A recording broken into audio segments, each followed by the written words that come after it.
Assalamualaikum warahmatullahi wabarakatuh. Segala puji bagi Allah, Tuhan seru sekalian alam. Kali ini akan dibacakan perjalanan hidup Syekh Yusuf Al-Makassari, atau Tuan Ta Yusuf.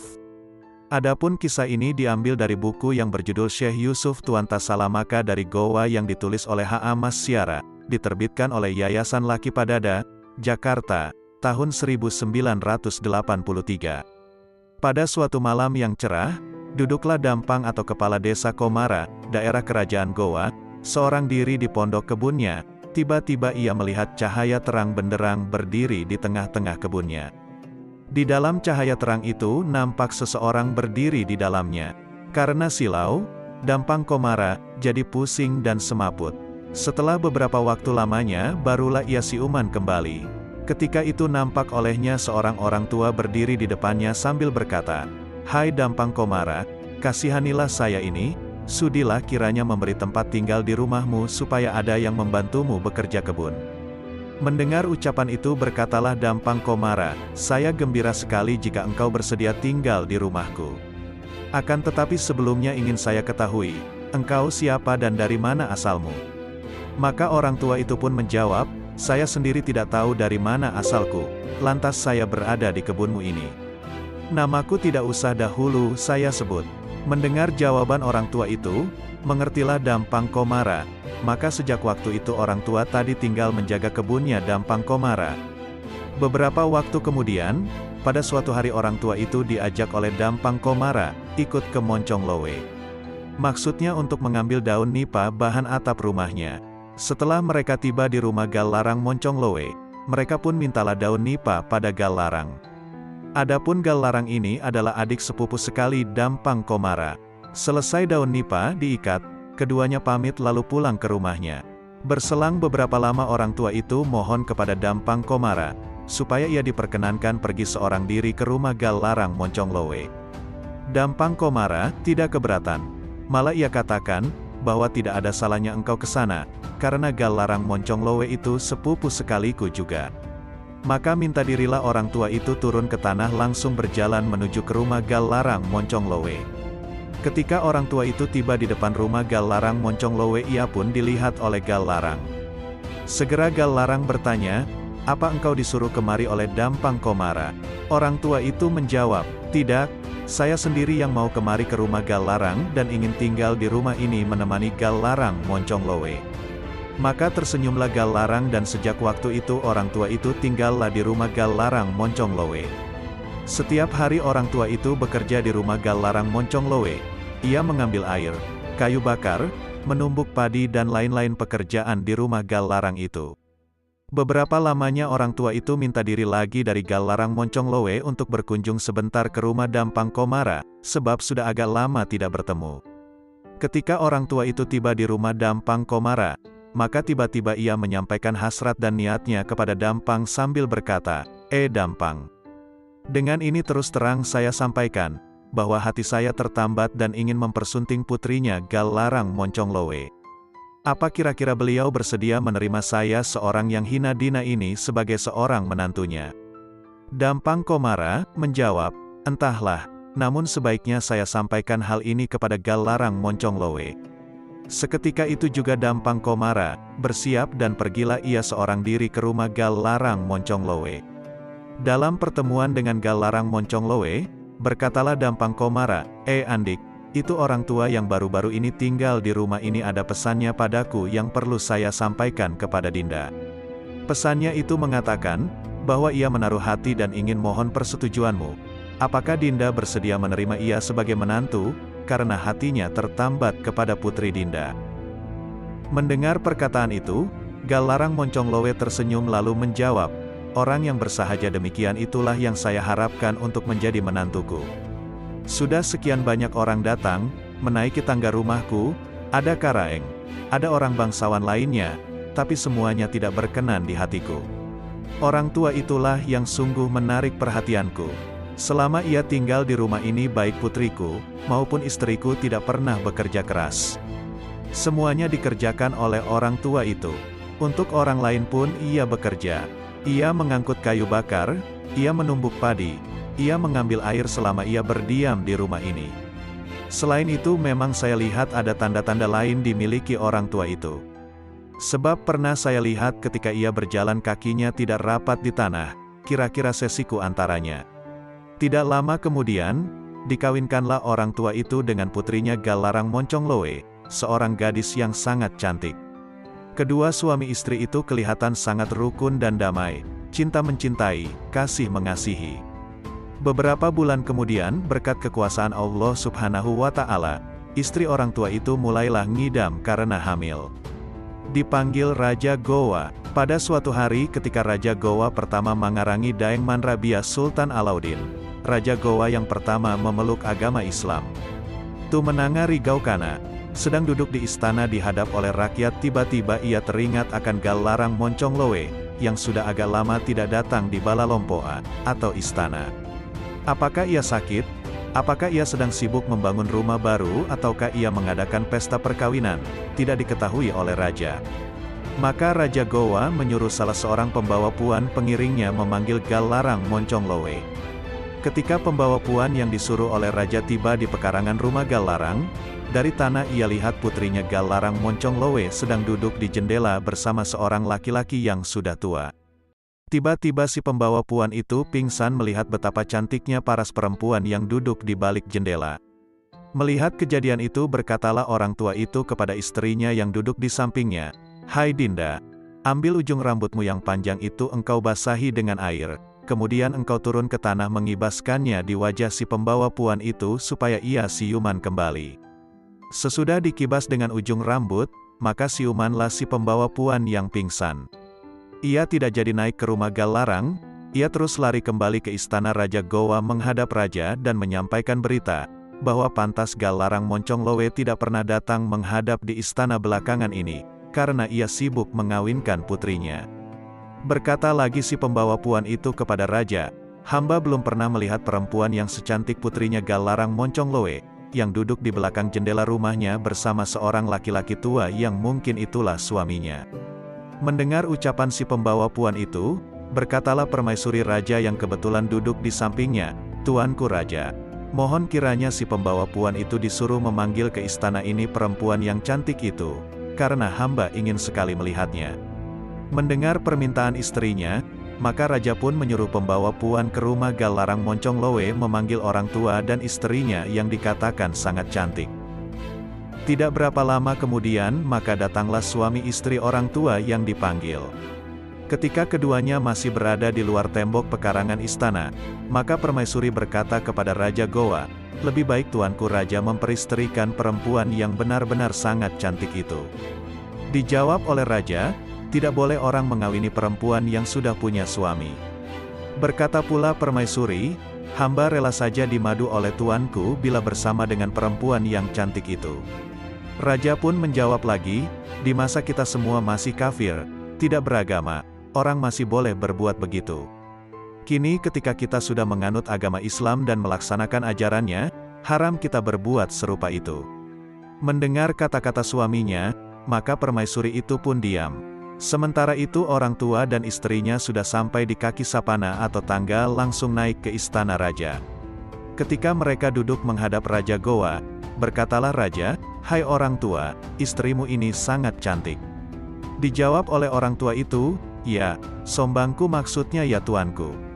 Lalu makanan dan minuman pun dihidangkan. Raja dan permaisuri serta orang tua dan istrinya bersama rakyat yang datang menghadap raja makan bersama-sama. Sementara makan, Raja Gowa pun berkata lagi, "Hai orang tua, benar-benar istrimu sangat cantik." Maka orang tua itu pun menjawab lagi, "Ya tuanku." Kemudian orang tua itu melirik sambil berkata kepada istrinya, "Hai Adinda, tinggallah engkau pada raja di istana ini, saya sendiri akan pulang." Kemudian ia pun berkata lagi kepada Raja Gowa, "Hamba sudah selesai, sebab itu sudah mau mohon diri pada tuanku raja." Raja bertanya, "Bagaimana dengan istrimu?"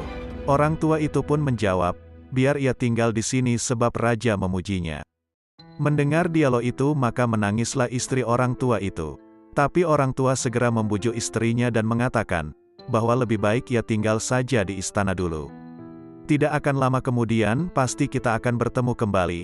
Maklum raja memuji. Maka orang tua itu pun mengundurkan diri turun ke tangga istana bersama seorang pengiring sampai di pintu pekarangan istana. Begitu tiba di pintu gerbang istana, tiba-tiba orang tua itu menghilang dari pandangan pengiring istana. Maka pengiring itu pun segera kembali naik ke istana menghadap raja melaporkan peristiwa hilangnya orang tua itu dari pandangan matanya. Maka Raja Gowa pun heran kemudian berkata, kemungkinan itulah Nabi Khidir yang datang menjelma sebagai manusia. Sepeninggal suaminya, istri orang tua itu tinggallah di istana Raja Gowa.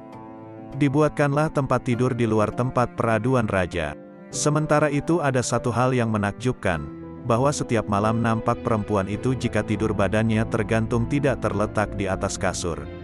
Kadang-kadang tubuhnya tergantung sampai sesiku tingginya dari kasur. Selain itu ada juga sinar terang keluar dari pusarnya, seperti ada lentera kaca menyinari kelambu besar dan langit-langit di istana raja. Juga kedengaran zikir di dalam perut perempuan itu. Jelas dengan ucapan, La ilaha illallah Muhammadur Rasulullah. Demikian keadaannya tiap malam, sehingga Raja Gowa takut mendekati perempuan yang hamil itu, memerintahkan untuk diantar ke Talo, kemudian dari sana dibawa ke Paranglowe. Setelah genap bulannya, maka lahirlah seorang bayi yang kemudian diberi nama Muhammad Yusuf. Pada saat ia lahir, negeri Talo terang benderang, sehingga penduduk ujung pandang dan kampung Beru hingar-bingar. Mereka pada berlari ke Talo sebab mengira ada kebakaran besar terjadi di negeri itu. Setelah rakyat tiba di Talo, mereka ditanya oleh penduduk, apa sebabnya mereka datang. Orang-orang dari ujung pandang menyatakan, bahwa mereka mengira istana Raja Talo yang dimakan api karena sinarnya yang terang benderang sampai ke kampung Beru. Penduduk Talo menjelaskan, bahwa tidak ada kebakaran yang terjadi, mereka hanya membakar jerami. Setelah mendapat penjelasan itu, orang-orang Gowa dari ujung pandang ini pun pulang ke rumahnya masing-masing. Mendengarkan kelahiran Yusuf, maka Raja Gowa memerintahkan membawa ibu yang bersalin dan bayinya ke istana. Nanti di istana baru dipotong pusarnya. Sejak itu bayi Yusuf ini diangkat sebagai anak oleh Raja Gowa Sultan Alauddin, Raja Gowa yang pertama-tama memeluk agama Islam di tahun 1605. Yusuf lahir pada tahun 1626. Sebulan kemudian, permaisuri raja pun melahirkan, tapi seorang perempuan. Maka oleh Raja Gowa mempertautkan putrinya dan Yusuf sebagai bersaudara. Yang laki-laki tadi bernama Yusuf, sedang putri raja diberi nama Isiti Daeng Nisanga. Setelah kedua anak itu berusia 7 tahun, keduanya disuruh belajar mengaji Al-Quran pada seorang guru ngaji kerajaan yang bernama Daeng Rita Sameng. Setelah beberapa waktu lamanya belajar mengaji mereka pun tamat. Kedua anak ini harus disunat. Maka ramailah di istana Raja Gowa, penari Pakarena, dan Pajaga, menari 7 hari dan 7 malam. Rakyat makan minum di istana menunggu hari yang ditentukan untuk melaksanakan sunat itu. Baik Yusuf maupun putri raja disunat bersama-sama dengan upacara adat kerajaan Gowa. Sesudah disunat, kedua anak itu makin hari makin subur tumbuhnya. Putri Raja Isiti Daeng Nisanga semakin cantik. Demikian pula Yusuf semakin ganteng ketika keduanya menginjak usia 15 tahun, sudah mulai akil balik. Putri Raja Gowa jatuh cinta kepada Yusuf. Cinta remaja ini tidak tertahankan lagi, sehingga pada suatu hari ketika Yusuf selesai menghadap raja bersama orang lain, putri raja yang sejak dari tadi bersembunyi di balik daun pintu tempat Yusuf lewat. Ketika keadaan agak sunyi, tidak ada seorang pun yang melihat mereka. Tiba-tiba Isiti Daeng Nisanga menarik tangan si Yusuf sambil berkata, "Hai kandaku Yusuf, aku memang sengaja menunggu engkau di sini." Berkatalah Yusuf dengan kagetnya, "Kenapa Dinda menunggu aku di sini? Apa konon maksudmu?" Menjawablah putri Raja Gowa, "Maksudku hanya satu, tegasnya aku ingin mempersuamikan engkau." Mendengar ucapan putri raja itu, si Yusuf pun menjawab, "Niatmu itu sama sekali tidak boleh disimpan di dalam hati. Sebab ada 2-3 syarat yang aku harus penuhi untuk mempersunting engkau. Pertama-tama engkau bangsawan, sedang aku hamba sahaya. Kedua kita diangkat bersaudara oleh raja, orang tuamu. Ketiga, aku pembawa puan dari raja ayahmu. Sebab itu aku takut dan malu kepada Allah Ta'ala dan kepada sesamaku manusia." Berkatalah putri Raja Gowa, Hai Yusuf, kalau engkau tidak terima dan tidak mau melaksanakan apa yang kukatakan padamu, maka engkau akan kutagih di akhirat dan akan kukendarai engkau sebagai kuda beban di hari kiamat. Mendengar ucapan Siti Daeng Nisanga itu, maka Yusuf pun diam, kemudian melangkah ke jamban ke suatu tempat untuk membaringkan badannya sambil berselubung memikirkan ucapan-ucapan yang dilontarkan tadi oleh putri raja. Bersama Ida Tokri Panggengtungang. Pada suatu hari Ilomo Ri Antang dipanggil oleh Ida Tokri Panggentungang. Setelah ia datang berkatalah Ida Tuk, saya dengar sekarang ini si Yusuf sudah banyak ilmunya. Lebih baik engkau pergi ke istana memanggil Yusuf supaya kita mantapkan lagi imannya. Maka berangkatlah Ilomo Ri Antang langsung masuk ke istana raja menemui si Yusuf. Ketika bertemu, berkatalah Ilomo, Yusuf, engkau dipanggil oleh kakekmu Ida Tokri Panggentungang. Ia ingin sekali bertemu denganmu. Menjawablah Yusuf, baik, segera aku akan berangkat, sebab memang ada niatku untuk menemui beliau, sekalipun aku tidak dipanggil, pasti aku datang menemui beliau. Setibanya di rumah Ida Tokri Panggentungang berkatalah kakeknya, Yusuf, aku memanggilmu, karena aku dengar ilmumu sudah luas dan dalam. Namun demikian, sebaiknya kita bertiga pergi bersama-sama mencari dan memperdalam ilmunya para wali. Maka mereka bertiga, Ida Tokri Panggentungang, Ilomo Ri Antang dan Yusuf berangkatlah. Mula-mula mereka mendaki Gunung Bulu Saraung di Maros Pangkep, kemudian ke Gunung Latimojong di Luwu, lalu mendaki Gunung Bawakaraeng di Bantaeng. Di Gunung Bawakaraeng itulah mereka bertemu dengan wali. Berkatalah wali itu kepada Yusuf, Yusuf, apakah engkau sudah berkunjung ke Bulu Saraung dan Latimojong sebelum engkau datang ke tempatku ini? Menjawab Yusuf, benar demikian itulah tuanku. Berikanlah kepadaku ilmu dan berkat. Baiklah cucuku, kata wali itu. Kemudian diajarlah masing-masing bertiga itu. Sesudah itu berkatalah wali tadi, kini sudah cukup sempurnalah kemakrifatan padamu bertiga. Tapi kamu bertiga harus ke tanah suci Mekah untuk memantapkan lagi kesempurnaan ilmu yang sudah dimiliki. Setelah itu mereka pamit dan masing-masing pulang ke rumahnya. Setelah tiba di istana, Raja Gowa pun gembira mendengar kabar bahwa Yusuf sudah kembali dari perjalanan menuntut ilmu. Beberapa waktu kemudian pada suatu hari berkatalah Ida Tokri Panggentungang, Lomo, coba engkau ke istana raja panggil cucuku si Yusuf, sebab aku ingin mengajak dia pergi memancing, kebetulan saat ini ikan pada lapar keluar dan enak dipancing di Danau Mawang. Maka berangkatlah Ilomo menuju ke istana. Sesampainya, disampaikanlah pesan Ida Tok kepada cucunya si Yusuf. Maka Yusuf berkata, sampaikan kepada kakekku, nanti lusa baru aku datang. Mendengar ucapan si Yusuf, maka Ilomo pun pulang. 2 hari kemudian Yusuf pun datang ke rumah Ida Tokri Panggentungang. Maka ketiganya lalu berangkat ke Danau Mawang membawa pancing masing-masing. Begitu sampai, mereka pun memancing. Ketika waktu asyar tiba, hujan rintik-rintik pun datang. Waktu itu Ida Tok ingin sekali merokok, tapi sayang tidak ada api. Di seberang sana nampak ada petani, akan tetapi baru saja ia matikan apinya. Maka Ida Tok lalu menggunakan ilmunya yang ajaib. Sebelah tangannya memegang gagang pancing, sedang yang sebelah menggulung tembakau rokoknya. Kemudian ia seperti membakar gulungan rokok itu di air hujan yang sedang menitik di pinggir tudungnya. Dengan kekuasaan Tuhan, rokok itu pun terbakar, dan merokoklah Ida Tok tanpa mengajak Ilomo Ri Antang dan Yusuf merokok. Melihat keajaiban itu, maka Ilomo tidak mau kalah. Ia pun menggunakan ilmunya yang ajaib. Ketika kilat menyinar sebentar, maka dibakarlah rokoknya Ilomo, di tengah sinaran kilat yang membeber. Lalu merokoklah Ilomo, dengan asyiknya tanpa mengajak si Yusuf. Karena ia tidak diajak merokok oleh Ida Tok dan Ilomo, maka Yusuf juga memperlihatkan keajaiban ilmunya. Ia letakkan tangkai pancingnya di pematang, kemudian ia turun ke danau sampai air danau itu kira-kira setinggi celana. Yusuf keluarkan rokoknya, ia pegang dan ia gulung rokok itu. Lalu ia masukkan tangan yang memegang rokok itu ke air sampai ke pangkal ketiaknya. Baru ia angkat kembali tangannya dan dengan kebesaran Tuhan, rokok yang tadinya dibenamkan di air danau itu muncul di tangannya sudah menyala, dan merokoklah si Yusuf dengan asyiknya, tanpa mengajak Ida Tok dan Ilomo. Tidak lama kemudian berkatalah Idatok kepada Ilomo dan Yusuf, "Mari kemari kita bicara bertiga." Ketiganya meletakkan tangkai pancingnya kemudian duduk berhadap-hadapan. Berkata seterusnya Idatok, "Aku minta kepadamu Yusuf supaya engkau berangkat ke tanah suci Mekah menjajaki kebenaran semua ilmu yang kita miliki sekarang. Sebab guru kita hanya satu, tapi berbeda-beda hasilnya." Berkata pula Idatok, "Memang benar kata orang, bahwa asalnya ilmu memang dari Makassar, akan tetapi penilaian kebenarannya kita dapati di tanah suci. Bagaimana ilmu bisa tumbuh jika yang ditanam hanya biji? Sebenarnya kita harus tanam biji itu dengan wali. Pergilah engkau sampaikan ucapanku kepada imam yang 4 di Mekah yang mengandung pertanyaan sebagai berikut.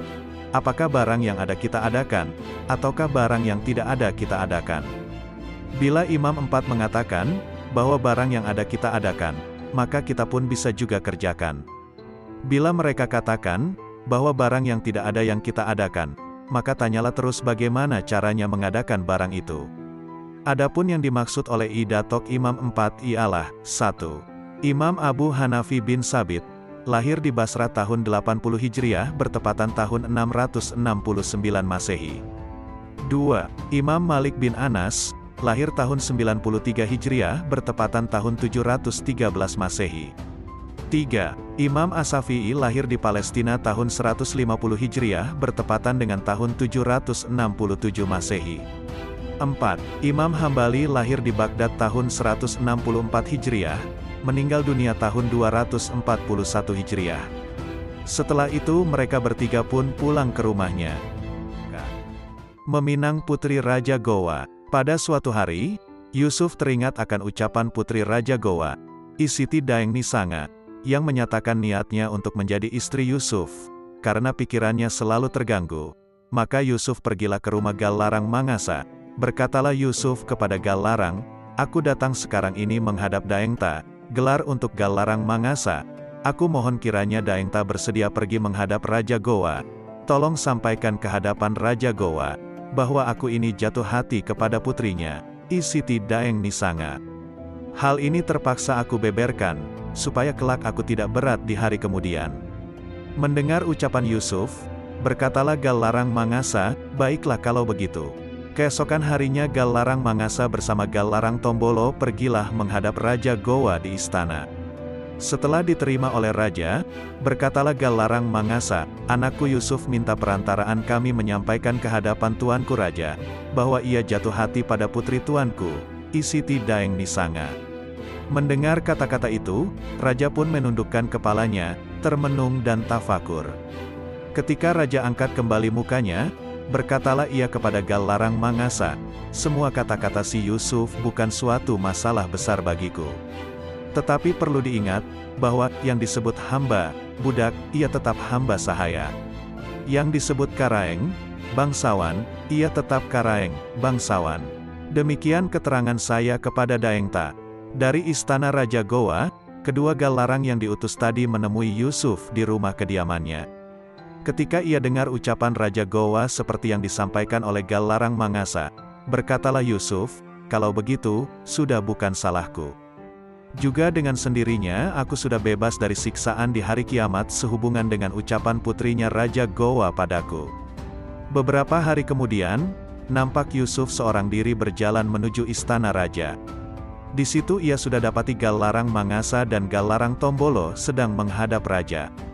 Mereka duduk menghadap raja sampai masuk waktu zuhur. Barulah mereka pulang. Ketika Yusuf dan kedua Gallarang itu turun lewat tangga istana, sapana, dan tiba di anak tangga terbawah, berkatalah Yusuf sambil menengok kepada Gallarang Mangasa dan Tombolo, "Hai Daengta, dengarkanlah sumpahku." Sambil menghentakkan kakinya ke tanah 3 kali, Yusuf berkata lagi, "Menjadi saksilah Daengta berdua, bahwa kuharamkan menginjak kembali tanah Gowa sebelum aku menjadi sufi." Dari halaman istana, Yusuf berjalan menuju kampung baru. Selang beberapa hari kemudian, pada suatu hari ketika Raja Gowa dihadap oleh rakyat di istana, berkatalah kepada Gallarang Mangasa yang ikut juga menghadap, "Kenapa sudah beberapa hari ini Yusuf tidak muncul di istana?" Dijawab oleh Gallarang Mangasa, bahwa kemungkinan karena ditolak pinangannya terhadap putri raja. Mendengar ucapan itu, Raja pun minta kepada Galarang Mangasa supaya membuka lontarak. Maka lontarak dimaksud dibaca yang berbunyi sebagai berikut, ada 3 macam yang mengangkat derajat seseorang. Pertama karena ia orang berilmu, kedua karena ia kaya, ketiga karena ia berani. Mendengar bunyi lontarak yang dibaca tadi, berkatalah Raja Gowa kepada Galarang Mangasa, "Di mana si Yusuf sekarang?" Dijawab, bahwa ia sekarang berdiam di kampung baru. Maka menyuruh memanggil Yusuf sambil berkata, "Pergilah Daengta, panggil si Yusuf kemari karena akan kunikahkan dia dengan putriku Isiti Daeng Nisanga." Setelah suruhan Galarang Mangasa menghadap pada Yusuf, berkatalah Yusuf, "Sampaikan kepada Daengta, bahwa bukankah aku sudah bersumpah tidak akan menginjak buminya Gowa kembali, bila aku belum menjadi sufi." Setelah 2-3 kali Yusuf dipanggil oleh Raja Gowa, akan tetapi ia tetap tidak datang. Maka berkatalah Raja Gowa, "Bawalah anakmu hai Galarang," maksudnya putri Raja Isiti Daeng Nisanga, ke kampung baru dan nikahkanlah dia dengan Yusuf. Setelah tita itu keluar, maka putri raja yang sudah menjadi gadis cantik jelita itu dibawalah ke kampung baru dan di sana ia dinikahkan dengan kekasihnya Yusuf. Ke tanah suci Mekah. Beberapa waktu lamanya sesudah Yusuf kawin dengan Isiti Daeng Nisanga putri Raja Gowa, bergegaslah Yusuf untuk berangkat ke tanah suci Mekah. Sebelumnya ia menyuruh seseorang untuk mengantar istrinya Isiti Daeng Nisanga, putri Raja Gowa kembali ke istana. Ia hanya turut mengantar setengah jalan, kemudian kembali lagi ke tempat kediamannya di kampung baru. Setelah semua persiapan rampung, saat dan hari yang ia senangi telah tiba, maka Yusuf bersama Ilomo, Ri Antang mulai berlayar meninggalkan pelabuhan kampung baru. Genap 7 hari 7 malam perahu itu mengarungi lautan, terjadilah suatu peristiwa di kapal itu. Peristiwanya adalah, bahwa pada hari itu jurumudi kapal meminjam sebilah pisau dari juru batu untuk dipakai memotong kuku. Tiba-tiba tanpa sengaja pisau tersebut terlepas dari tangan jurumudi dan jatuh ke laut dalam. Mendengar bahwa pisau miliknya jatuh ke laut, marahlah juru batu kepada jurumudi, keduanya bertengkar dan hendak berkelahi. Maka perahu pun oleng karena haluannya tidak tetap, kemudi tidak terkendali lagi oleh jurumudi yang sedang bertengkar dengan juru batu. Karena haluan perahu itu tidak menetap, maka datanglah Yusuf menanyakan hal itu kepada jurumudi, apa sebabnya terjadi pertengkaran. Setelah mendengar kisah jurumudi, bertanyalah Yusuf kepada para penumpang, siapa gerangan yang membawa sepotong ikan kering. Mendengar permintaan itu, bangkitlah seorang di antara penumpang lalu menyerahkan sepotong ikan kering seperti yang diminta oleh Yusuf. Ikan itu adalah jenis ande-ande. Yusuf memanggil juru batu, lalu ia serahkan ikan kering itu kepadanya sambil berkata, "Buanglah ikan itu tepat di tempat pisaumu jatuh ke air, yaitu di belakang tempat kemudi." Juru batu mengambil ikan kering tadi dari tangan Yusuf, kemudian pergi ke tempat pisaunya jatuh ke air, lepas dari tangan jurumudi. Sebelum diserahkan kepada juru batu, mulut ikan kering itu ditiup sambil berdoa kepada Allah Subhanahu wa Ta'ala. Semua penumpang dan awak kapal berkumpul menyaksikan apa yang akan terjadi. Dengan kodrat ilahi, tidak lama kemudian muncullah seekor ikan di atas permukaan air laut membawa serta pisau yang jatuh tadi. Maka segeralah jurumudi mengambil pisau itu, kemudian diserahkan kepada juru batu.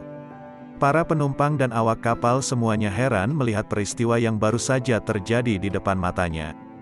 Di antara mereka ada yang berkata kepada Yusuf, "Hai Yusuf, buat apa lagi tuanku pergi ke Mekah sebab ilmu tuanku sudah cukup tinggi. Lebih baik balik saja kembali ke Gowa." Berkatalah Yusuf, "Tidak begitu. Kesempurnaan ilmu berada di tanah suci Mekah, sebab itu saya harus meneruskan perjalanan ini." Maka perahu itu pun berlayar terus ke barat sampai ke Jayakarta dan dari sana dengan lain perahu menuju Ceylon. Kemudian dengan naik kapal berlayar menuju Jeddah. Beberapa hari kemudian dalam pelayaran menuju Jeddah, berkatalah kapten kapal itu kepada Ilomo, "Hei Lomo, saya lihat Yusuf itu mungkin mempunyai ilmu-ilmu gaib." Menjawablah Ilomo, "Benar, memang dia memakai ilmu gaib." Sejak hari itu kapten dan sejumlah penumpang kapal agak benci terhadap Yusuf yang dianggapnya mempunyai ilmu gaib. Keadaan itu diketahui oleh Yusuf. Pada suatu hari, setelah ia yakin betul akan kebenaran dugaannya, ia datangi kapten kapal dan berkata, "Hei kapten, Apa sebabnya kelihatan engkau marah dan benci padaku?" Kapten diam dan Yusuf pun tidak berkata lagi. Setelah tiba waktu asyar, maka berzikirlah Yusuf. Karena kehendak Allah Subhanahu wa Ta'ala, kapal itu pun miring ke kanan, sampai air laut masuk ke dalam kapal. Melihat kejadian itu, maka kapten dan seluruh awak dan penumpang kapal ketakutan dan menggigil, karena air laut sudah masuk ke badan kapal. Maka berlarilah kapten kapal itu menjumpai Yusuf yang sedang berzikir. Kapten kapal mencium lutut Yusuf sambil berkata, "Hai Yusuf, maafkan aku bersalah kepada Tuanta." Mendengar ucapan kapten kapal yang minta maaf, Yusuf pun menarik lagi ratipnya ke kiri. Barulah kapal yang miring ke kanan tadinya kembali seperti biasa, dan air tumpah kembali ke dalam laut. Kemudian berkatalah Yusuf kepada kapten kapal yang masih bersimpuh di dekatnya, "Jangan engkau minta maaf padaku, minta ampunlah kepada Allah Subhanahu wa Ta'ala." Kapten kapal mengangguk, kemudian berdiri kembali dan nampak ia sangat malu mendengar ucapan Yusuf dan Ilomo. Kemudian tak berapa lama, kapal itu pun tiba di suatu tempat tidak jauh dari sebuah pulau tempat orang-orang yang pergi haji selalu singgah. Kira-kira 3 hari lagi pelayaran, maka kapal itu sampai ke pantai. Yusuf duduk tafakur, kemudian ia jumpai kapten seraya berkata, "Hai kapten, tidak usah engkau marah dan selalu benci padaku. Saya akan tinggalkan kapalmu ini." Ketika ia sembahyang zuhur, pada saat Yusuf mengangkat kedua belah tangannya mengucapkan takbir, maka Yusuf meninggal dunia sementara dalam menunaikan ibadah sembahyang zuhur. Gemparlah di kapal itu, semua berlari ingin menyaksikan Yusuf yang baru saja meninggal dunia. Mufakatlah mereka dengan kapten untuk memandikan jenazah almarhum Yusuf. Kemudian dikafani, lalu dibuang ke laut seperti kebiasaan di kapal jika ada orang meninggal dunia dalam pelayaran, sesudah disembahyangi. Pada waktu itu angin bertiup sangat kencangnya. Baru setelah jenazah Yusuf yang dibuang ke laut menghilang tenggelam dengan 2 buah batang besi yang diikatkan, satu di kepalanya dan satu lagi di kakinya, maka angin pun mulai reda. Akan tetapi suatu kejadian yang aneh terjadi, bahwa kapal itu 3 hari 3 malam tidak bisa bergerak dari tempatnya semula.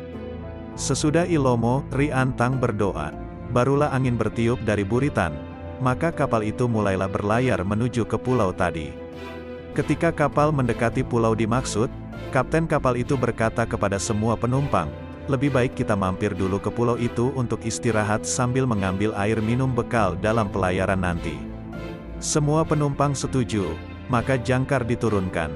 Dengan menumpang sebuah sekoci atau sampan, kapten kapal bersama Ilomo dan 8 orang matros, sawi, serta 20 orang calon haji turun ke darat. Ketika sekoci hampir tiba ke pantai, semua isi sampan itu pada ribut, karena melihat sebatang besi terapung di dekat sekoci. Bentuknya sama betul dengan salah satu besi yang digantung pada jenazah Yusuf ketika dibuang ke laut. Semua menyaksikan dan heran melihat kejadian itu.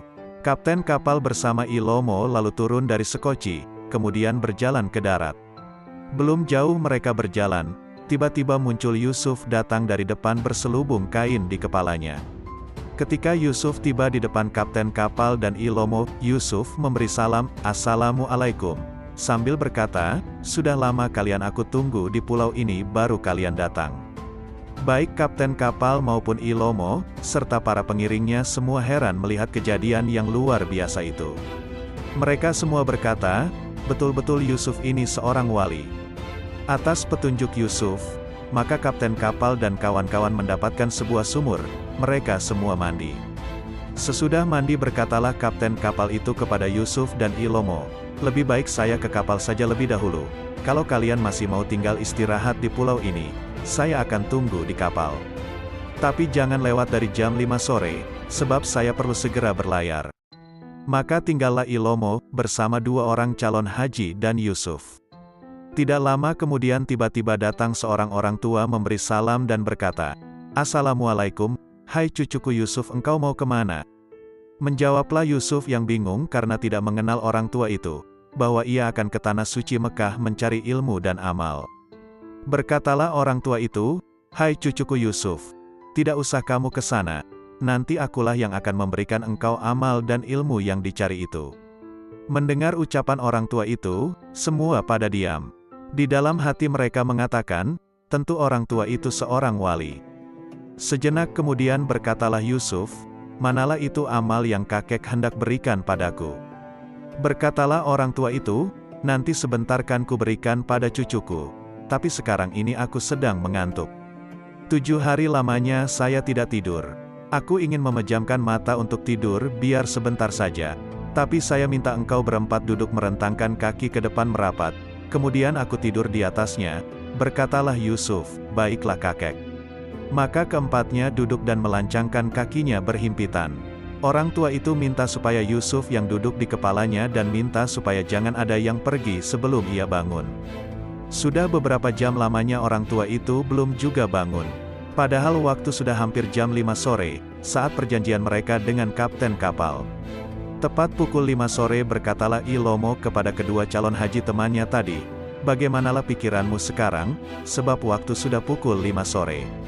Sudah tiba saatnya kita turun ke kapal, jangan sampai kita ditinggal oleh kapten."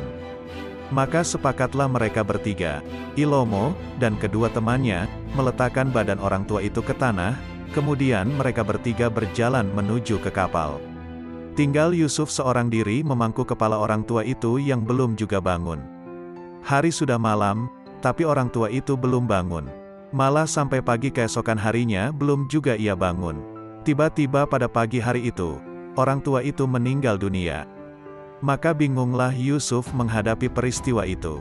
Berdoalah Yusuf sambil menutup matanya, sebab mayat orang tua itu sudah mulai membengkak. 3 hari 3 malam mulailah berbau busuk.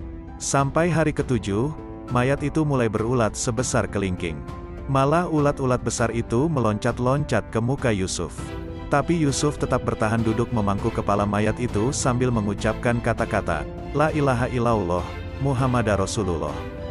Tiba-tiba Yusuf mendengar orang bersin, maka ia pun membuka matanya yang dari tadi selalu dipejamkan. Ia melihat tubuh orang tua itu utuh kembali seperti semula dan tetap hidup. Orang tua itu malah bangun sambil berkata, "Oh cucuku Yusuf, akulah ini Nabi Khidir, lebih baik cucuku tidak usah meneruskan perjalanannya ke Tanah Suci." Menjawablah Yusuf, "Bagaimanapun saya akan teruskan juga perjalanan ke Tanah Suci, sebab sudah kuniatkan dari semula untuk mengunjungi Tanah Suci Mekah dan Madinah." Berkata pula orang tua itu, "Apalagi yang engkau cari di Tanah Suci? Sudah cukup tinggi ilmu yang kamu miliki sekarang. Kamulah orang yang disebut, orang yang selamat dunia dan akhirat." Yusuf pun menjawab, "Sekalipun demikian, saya mohon kepada kakek berikanlah berkat padaku." Orang tua itu menyuruh Yusuf membuka mulutnya, kemudian orang tua itu meludahi mulut Yusuf sambil berkata, "Sudah cukuplah ini ilmumu semua." Maka Yusuf bertanya kepada orang tua itu, "Lalu apa yang saya perbuat sekarang? Karena sudah 7 hari lamanya saya ditinggal kapal di sini, padahal dari semula saya hajatkan untuk pergi ke Mekah." Maka berkatalah orang tua itu, "Sekarang pergilah engkau, niscaya engkau dapat menyusul kapal itu." Maka Tuanta Yusuf minta diri pada orang tua itu, kemudian berangkat pergi. Baru 1-2 langkah ke depan, Yusuf menoleh ke belakang, ternyata orang tua itu sudah menghilang. Maka berhentilah Yusuf duduk memejamkan matanya dan berdoa sambil mengingat sejurus akan kapal yang pernah ditumpanginya. Begitu ia buka matanya tiba-tiba Yusuf sudah ada memegang tali temali kapal yang pernah ia tumpangi. Kapten kapal yang melihat Yusuf sudah ada kembali di atas kapal sangat tercengang melihat akan kekuasaan Allah Subhanahu wa Ta'ala yang diwujudkan atas diri Yusuf. Maka kapal itu pun berlayar terus. Kira-kira pada jarak kurang lebih 7 hari 7 malam pelayaran sebelum sampai ke Jeddah, tiba-tiba angin pun redah. Sunyi senyap, ombak sedikit pun tidak beriak. Kapal dengan sendirinya tidak bisa bergerak maju. Sebab itu terpaksa kapal itu membuang sauh menunggu datangnya angin baik, yang memungkinkan pelayaran itu diteruskan. Sementara kapal berhenti di tengah lautan, ketahuan bahwa Ilomo meninggal dunia. Seperti lazimnya orang yang meninggal di kapal dalam pelayaran, jenazah Ilomo dimandikan, dikafani, disembahyangi. Lalu dengan upacara pelepasan jenazah dilakukan sebentar, jenazah diikat dan digantungi besi segi 4, satu di kepalanya dan satu lagi di kakinya. Kemudian jenazah dibuang ke laut.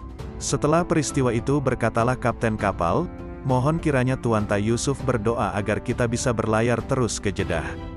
Mendengar permintaan kapten kapal itu, Tuanta Yusuf pun tafakur. Ia pejamkan kedua belah matanya, lalu ia berdoa. Selesai doanya, tiba-tiba muncul seekor ikan besar menelan jangkar kapal yang dibuang ke laut. Lalu haluan kapal itu dimasukkan ke mulutnya, kemudian meluncurlah ikan itu menarik kapal tadi menuju ke Jeddah. Begitu kapal sampai ke pelabuhan Jeddah, ikan itu pun menghilang entah kemana. Tuanta dan 15 kelasi menurunkan sekoci, lalu mereka berkayuh ke pantai. Sebelum sekoci itu sampai ke pantai, kapten kapal yang ikut juga dalam sekoci itu melihat potongan besi seperti yang pernah diikatkan pada jenazah Ilomo. Maka heranlah ia melihat peristiwa gaib itu. Baru saja beberapa langkah mereka di darat, muncullah dari depan Ilomo, memberi salam kepada Tuanta Yusuf sambil berkata, "Sudah lama saya tunggu Tuanta di sini." Dijawab oleh Yusuf, "Kenapa engkau tinggalkan aku di perjalanan tempo hari?" Jawab Ilomo, "Bukankah Tuanta sendiri yang suruh aku pergi?" Tuanta Yusuf lalu berkata, "Lebih baik engkau Lomo, segera kembali ke dalam kekuasaan Tuhan yang Maha Kuasa. Tidak usah terlalu lama tinggal di dunia. Kalau-kalau engkau dimarahi oleh malaikat, karena engkau kini sudah memperoleh semua ilmu, dan memiliki kedudukan yang dinamakan Hayyum Fidara. Engkau ini tergolong orang yang bisa hidup di dunia dan hidup pula di akhirat. Baiklah kita sekarang berjabat tangan, bersalaman untuk dunia akhirat supaya kita berdua selamat." Mendengar ucapan Tuanta Yusuf, maka berjabat tanganlah Ilomo dengan Tuanta Yusuf. Kemudian Ilomo pergi. Ketika kapten kapal menengok ke belakang, ia heran karena ia tidak melihat Ilomo. Sampai disinilah kisah Ilomo Ri Antang yang dapat diuraikan di sini, karena ia sudah kembali ke dalam kekuasaan ilahi. Tuanta Yusuf pamitlah kepada kapten kapal dan seluruh sawi yang ikut. Kemudian Tuanta berjalan seorang diri dari Jeddah menuju Tanah Suci Mekah. Perlu diingat, bahwa perjalanan ini dilakukan di abad ke-17 sekitar tahun 1644 Masehi. Untuk dapat kita bayangkan, bahwa perjalanan antara Jeddah dengan Mekah tidak seperti sekarang, di mana jarak tersebut dapat ditempuh dengan mobil di atas jalan raya yang beraspal tebal dan lebar. Perjalanan Tuanta waktu itu dilakukan dengan berjalan kaki seorang diri. Tuanta Yusuf dalam perjalanan dari rumah membawa 3 buah keris. Yang pertama diberi nama I Cakua, yang kedua diberi nama I Dandangkua, yang ketiga diberi nama I Pagarre. Adapun keris I Cakua dibuat di Campagaya, Goa. Ia menjadi semboyan bagi orang Goa yang berbunyi sebagai berikut, "I Cakkualah engkau lihat, I Dandangkua." Jadi contoh, I Pagarre tidak memberi tempat di dunia. Kalau Tuanta Yusuf berjalan di hutan-hutan, ia cabut keris I Cakua, maka seluruh binatang buas yang melihat Tuanta pada lari ke tempat jauh, sejauh mata memandang. Begitu hebatnya keris pusaka I Cakua. Setelah Tuanta Yusuf tiba di Mekah, kebetulan hari itu hari Jumat dan waktu zuhur sudah masuk, maka Tuanta Yusuf pun langsung menuju ke Masjidil Haram untuk sembahyang Jumat. Karena kedatangan Tuanta tepat pada saat pintu masjid sudah ditutup, maka Tuanta Yusuf mengetuk pintu dari luar minta masuk. Penjaga pintu bertanya dari balik pintu itu, "Siapa yang mengetuk pintu ini dari luar? Apa engkau orang Arab ataukah orang Jawi?" Menjawablah Tuanta, bahwa ia adalah orang Jawi mengetuk pintu karena terlambat masuk di masjid. Maka penjaga pintu itu pun dengan suara lantang berkata, "Biar engkau orang Arab, apalagi kalau hanya orang Jawi tidak akan kubukakan pintu masjid karena waktu sudah tiba. Lain kali saja engkau datang lagi. Pulanglah ke tempatmu dan sembahyang zuhur di rumah." Mendengar ucapan penjaga pintu itu, hati Tuanta pun rasanya mendidih dan marah. Tuanta Yusuf membalikkan badannya menghadap keluar lalu memiringkan pecinya ke kanan. Berkat kehendak ilahi, maka Ka'bah pun miring letaknya, menyebabkan semua orang yang hadir dalam Masjidil Haram waktu itu gempar melihat kejadian itu. Bertanyalah Khalifah dan Hukmah serta para ulama yang hadir, apa gerangan hidayat yang hendak diperlihatkan oleh Allah Subhanahu wa Ta'ala kepada kita sekalian? Coba buka segenap kitab peninggalan sesudah hijrahnya Nabi besar kita Muhammad Sallallahu Alaihi Wasallam. Maka ditemukanlah satu catatan dalam sebuah kitab yang menggambarkan, bahwa menurut amanat Sayyidina Ali, pada suatu hari nanti akan datang dari arah timur seorang yang bernama Yusuf. Orang itu mendapat hidayah dari Allah Subhanahu wa Ta'ala. Ia seorang ulama dalam ilmunya. Yusuf disebut orang yang selamat di dunia dan akhirat.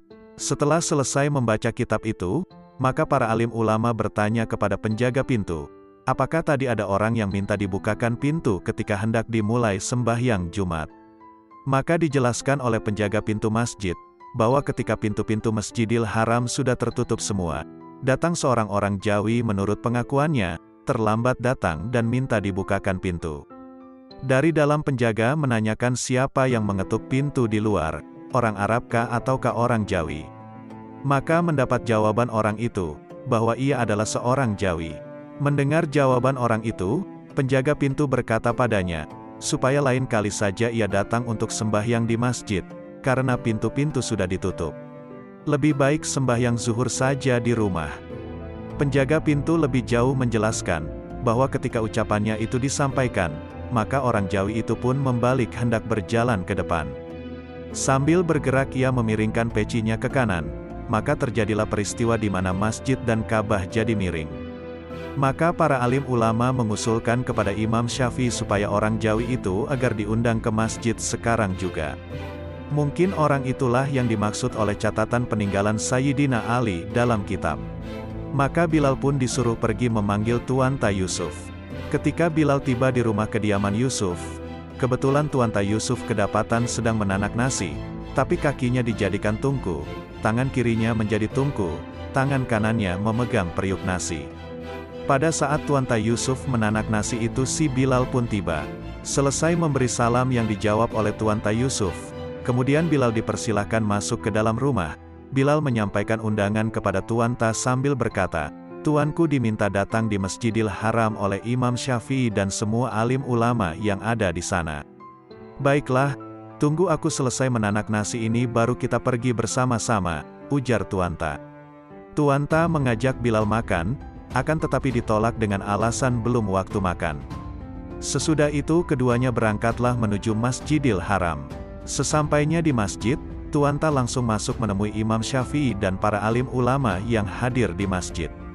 Berkatalah Imam Syafi'i, Tuan Yusuf, engkau yang kami sepakati naik di mimbar kali ini membaca khutbah.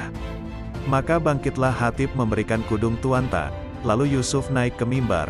Judul khutbahnya hari itu adalah pertama, Longkongna kelong Mangkasaraka, kedua, Longkongna kelong Niarenga Timoro, Mata Alona, ketiga, Longkongna kelong Niarenga Maaloria. Semua yang hadir dalam masjid terharu mendengar suara Tuanta membaca khutbah. Seakan-akan terhenti air yang sedang mengalir, tersangkut daun yang gugur. Selesai khutbahnya, Tuanta menjadi imam sembahyang Jumat pula. Selesai sembahyang Jumat, Khalifah yang hadir bertanya kepada Yusuf, Tuan saya ingin bertanya kepadamu, adakah buah-buahan yang enak dimakan di negerimu? Menjawablah Tuanta Yusuf, ada. Ada dua macam buah yang paling enak di negeriku yaitu, pertama bernama langsat, dan kedua bernama durian. Adapun buah yang disebut langsat, semua golongan masyarakat dapat menikmatinya, dapat dimakan oleh rakyat biasa dan pula dimakan oleh orang mampu dan orang bangsawan. Tapi buah yang disebut durian, tidak semua orang dapat menikmatinya. Hanya orang mampu dan bangsawan yang berada dapat memakannya. Mendengar ucapan Tuanta Yusuf, berkatalah Khalifah, apakah Tuan tidak bisa mendatangkan kedua jenis buah terhormat dan lezat itu dari negerimu sekarang ini juga, supaya kita semua yang berada di masjid dapat menikmatinya? Menjawablah Yusuf, entahlah, itu bergantung kepada kehendak dan kebesaran Allah Subhanahu wa Ta'ala. Tuanta Yusuf lalu tafakur hampir 1 jam lamanya, lalu di ujung tafakurnya itu ia gerakkan tangan kanannya ke atas, maka atas kekuasaan Allah, tiba-tiba keluarlah dari ujung lengan bajunya sebelah kanan yang diangkat itu 3 rangkai buah langsat yang berasal dari Makassar. Tuanta Yusuf menyerahkan buah langsat itu kepada semua hadirin untuk dikecap. Selesai itu berkata pula Khalifah, apakah yang disebut buah durian dapat juga didatangkan sekarang dari negerimu, supaya kami semua di sini dapat menikmatinya? Maka tafakur lagi Tuanta Yusuf. Setelah beberapa waktu lamanya ia gerakkan lagi tangannya yang di sebelah kiri, dan keluarlah dari ujung lengan bajunya buah durian yang dimaksud Tuanta berasal dari Makassar. Semua hadirin tercengang melihat keajaiban itu, tapi tiada seorang pun yang buka mulut.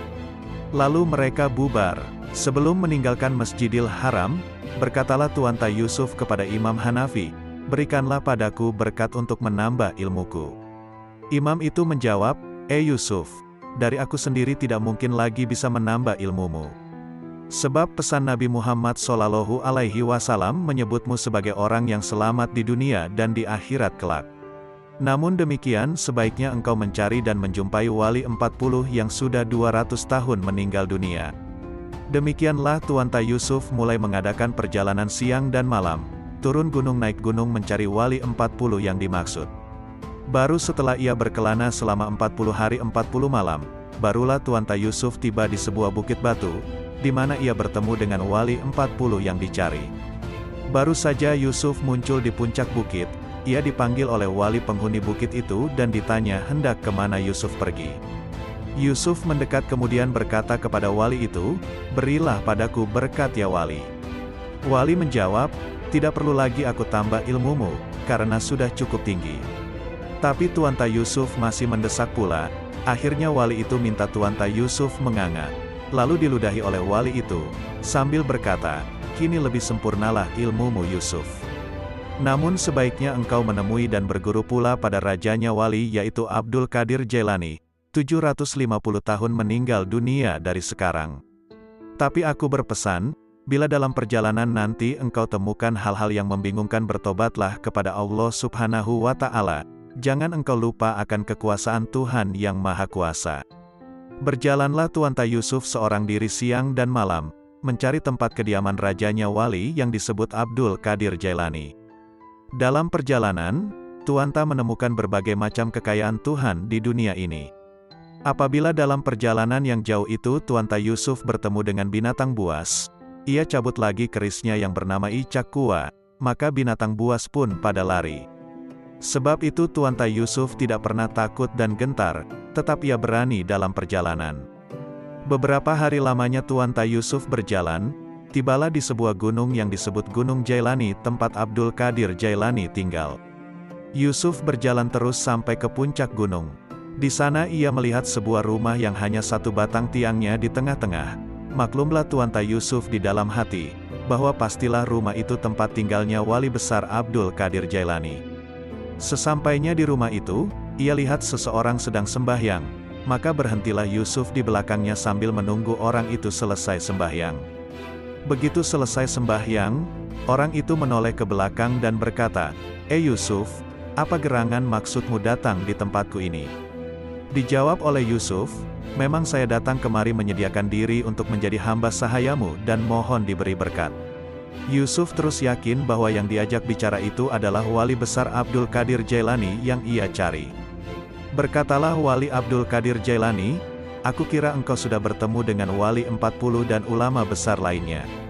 Yusuf menjawab, "Memang benar demikian, tetapi saya tidak tenang di dalam hidup apabila saya tidak sampai kepada tuanku." Sejak itu Yusuf tinggallah di rumah wali besar Abdul Qadir Jailani. Ketika tiba waktu maghrib, maka Yusuf disuruh oleh Abdul Qadir Jailani berwudu untuk ikut sembahyang maghrib. Yusuf menengok kiri kanan dalam rumah dan di tanah sekitar rumah itu, tidak ada tempat atau kolam air tempat berwudu.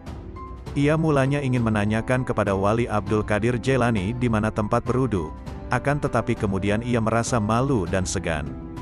Oleh sebab itu Tuanta Yusuf tafakur memohon kepada Allah semoga kolam air untuk berwudu ada di dalam rumah itu. Demi kekuasaannya, ketika Tuanta Yusuf membuka matanya kembali, kolam air sudah ada di depannya. Yusuf lalu berwudu, kemudian ia pergi sembahyang di belakang Syekh Abdul Qadir Jailani. Kejadian itu rupanya adalah cobaan pertama. Keesokan harinya di pagi buta Tuanta Yusuf dipanggil oleh gurunya, Wali Abdul Qadir Jailani, pergi ke kali menangkap ikan. Yusuf membawa keranjang ikan yang memang sudah tersedia, kemudian mengikuti gurunya dari belakang. Ketika mereka sampai di kaki bukit Jailani, wali itu pun melempar jalannya ke kali. Tidak lama kemudian wali itu menyuruh Yusuf turun ke air, karena jala itu rasanya tersangkut di dalam air. Mendengar perintah itu, Yusuf turun ke kali yang nampak airnya sangat dangkal. Tetapi setelah masuk ke kali, Ternyata airnya dalam sampai ke leher, malah kemudian Yusuf harus berenang mencari di mana jala itu tersangkut. Air kali itu sangat dingin. 2-3 kali gurunya berteriak supaya jalannya diangkat oleh Yusuf dari dasar kali. Namun Yusuf sendiri bingung entah bagaimana caranya ia tarik jala itu, sebab ia sendiri tidak sampai ke dasar kali. Maka Yusuf pun tafakur di dalam air berdoa kepada Allah Subhanahu wa Ta'ala. Tak lama kemudian ia pun berteriak ke atas kepada gurunya, supaya jala itu ditarik karena dengan kekuasaan Tuhan jala itu telah lepas dari sangkutannya. Ketika jala itu tiba ke atas, nampak banyak sekali ikan di dalam jala. Berkatalah gurunya, "Marilah Yusuf kita pulang, masukkan ikan itu ke dalam keranjangmu." Baru 3 ekor ikan dimasukkan ke dalam keranjang, keranjang itu sudah penuh. Maka wali itu mengatakan, bahwa ikan selebihnya yang tidak dapat masuk ke dalam keranjang buang saja kembali di kali. Dalam hati Yusuf amat sayang, ikan yang sudah ditangkap dengan susah payah dibuang kembali ke sungai. Tapi Yusuf sendiri takut mengemukakan pikirannya itu kepada gurunya Wali Abdul Qadir Jailani. Sesudah itu mereka pulanglah ke rumah. Sesampai di rumah, berkatalah Wali Abdul Qadir Jailani, "Pergilah engkau bakar ikanmu Yusuf, lalu makan dengan nasi." Tuanta Yusuf kembali heran di dalam hati, melihat bahwa kiri kanan di rumah itu tidak ada sumber api yang dapat ia pakai untuk membakar ikan. Walinya menyuruh mencari api di luar rumah dalam keadaan gelap gulita. Tuanta Yusuf berjalanlah di dalam malam yang gelap gulita sampai kepada suatu tempat. Ia melihat ada seseorang yang sementara meniup-niup untuk membesarkan apinya. Maka berhentilah Yusuf di tempat orang itu. Setelah ia dekat, tampak padanya seorang tua yang sedang meniup-niup api. Orang tua itu terus bertanya kepada Yusuf, "Hendak kemana engkau anakku?" Menjawablah Yusuf, bahwa ia bermaksud mencari api. Sebab itu, kemudian Yusuf meminta api kepada orang tua tadi. Orang tua itu menjawab, "Saya akan berikan api itu, apabila engkau beli." Menjawab Yusuf, "Baik, hanya sayang sekali saya tidak membawa uang, bagaimanakah caranya saya membayarmu?" Berkata pula Yusuf seterusnya, "Kalau engkau mau menerima kerisku ini sebagai pembayaran apimu, akan saya berikan." Maka orang tua itu menjawab lagi, "Sayang sekali, sebab saya tidak bersedia menerima kerismu sebagai alat pembayaran. Saya hanya mau kalau kedua biji matamu diberikan padaku." Tanpa pikir panjang, Tuanta Yusuf mencungkil biji matanya yang sebelah kanan lalu diserahkannya kepada orang tua itu. Orang tua itu tidak mau terima jika hanya sebuah saja. Ia minta supaya kedua belah biji matanya Yusuf diberikan padanya sebagai pembayaran apinya. Maka Yusuf pun mencungkil pula matanya yang sebelah kiri, kemudian diserahkan kepada orang tua itu. Maka barulah api ia terima dari orang tua itu. Adapun yang menjelma sebagai orang tua adalah gurunya sendiri Wali Abdul Qadir Jailani, karena ia hendak menguji sampai di mana ketaatan Tuanta Yusuf. Ketika Yusuf sampai ke rumah gurunya, berkatalah Wali Abdul Qadir Jailani, Yusuf, kenapa saya lihat banyak darah mengucur di dadamu, dan biji matamu tidak ada?" Maka diceritakanlah oleh Tuanta Yusuf pengalamannya dari awal sampai akhir. Lalu berkatalah gurunya, "Hei Yusuf, engkau betul-betul orang yang tahan uji dunia dan akhirat. Engkaulah muridku yang kuanggap duduk di bahuku melangkahi kepalaku, karena tingginya ilmumu. Hanya Allah Subhanahu wa Ta'ala dan berkatnya Nabi besar Muhammad Shallallahu Alaihi Wasallam yang mengetahui betapa dalamnya ilmu tauhid yang engkau miliki sekarang. Pergilah engkau, nanti subuh kalau bangun pergilah berwudu dan sembahyang. Pada waktu engkau bertakbir, pejamkanlah matamu.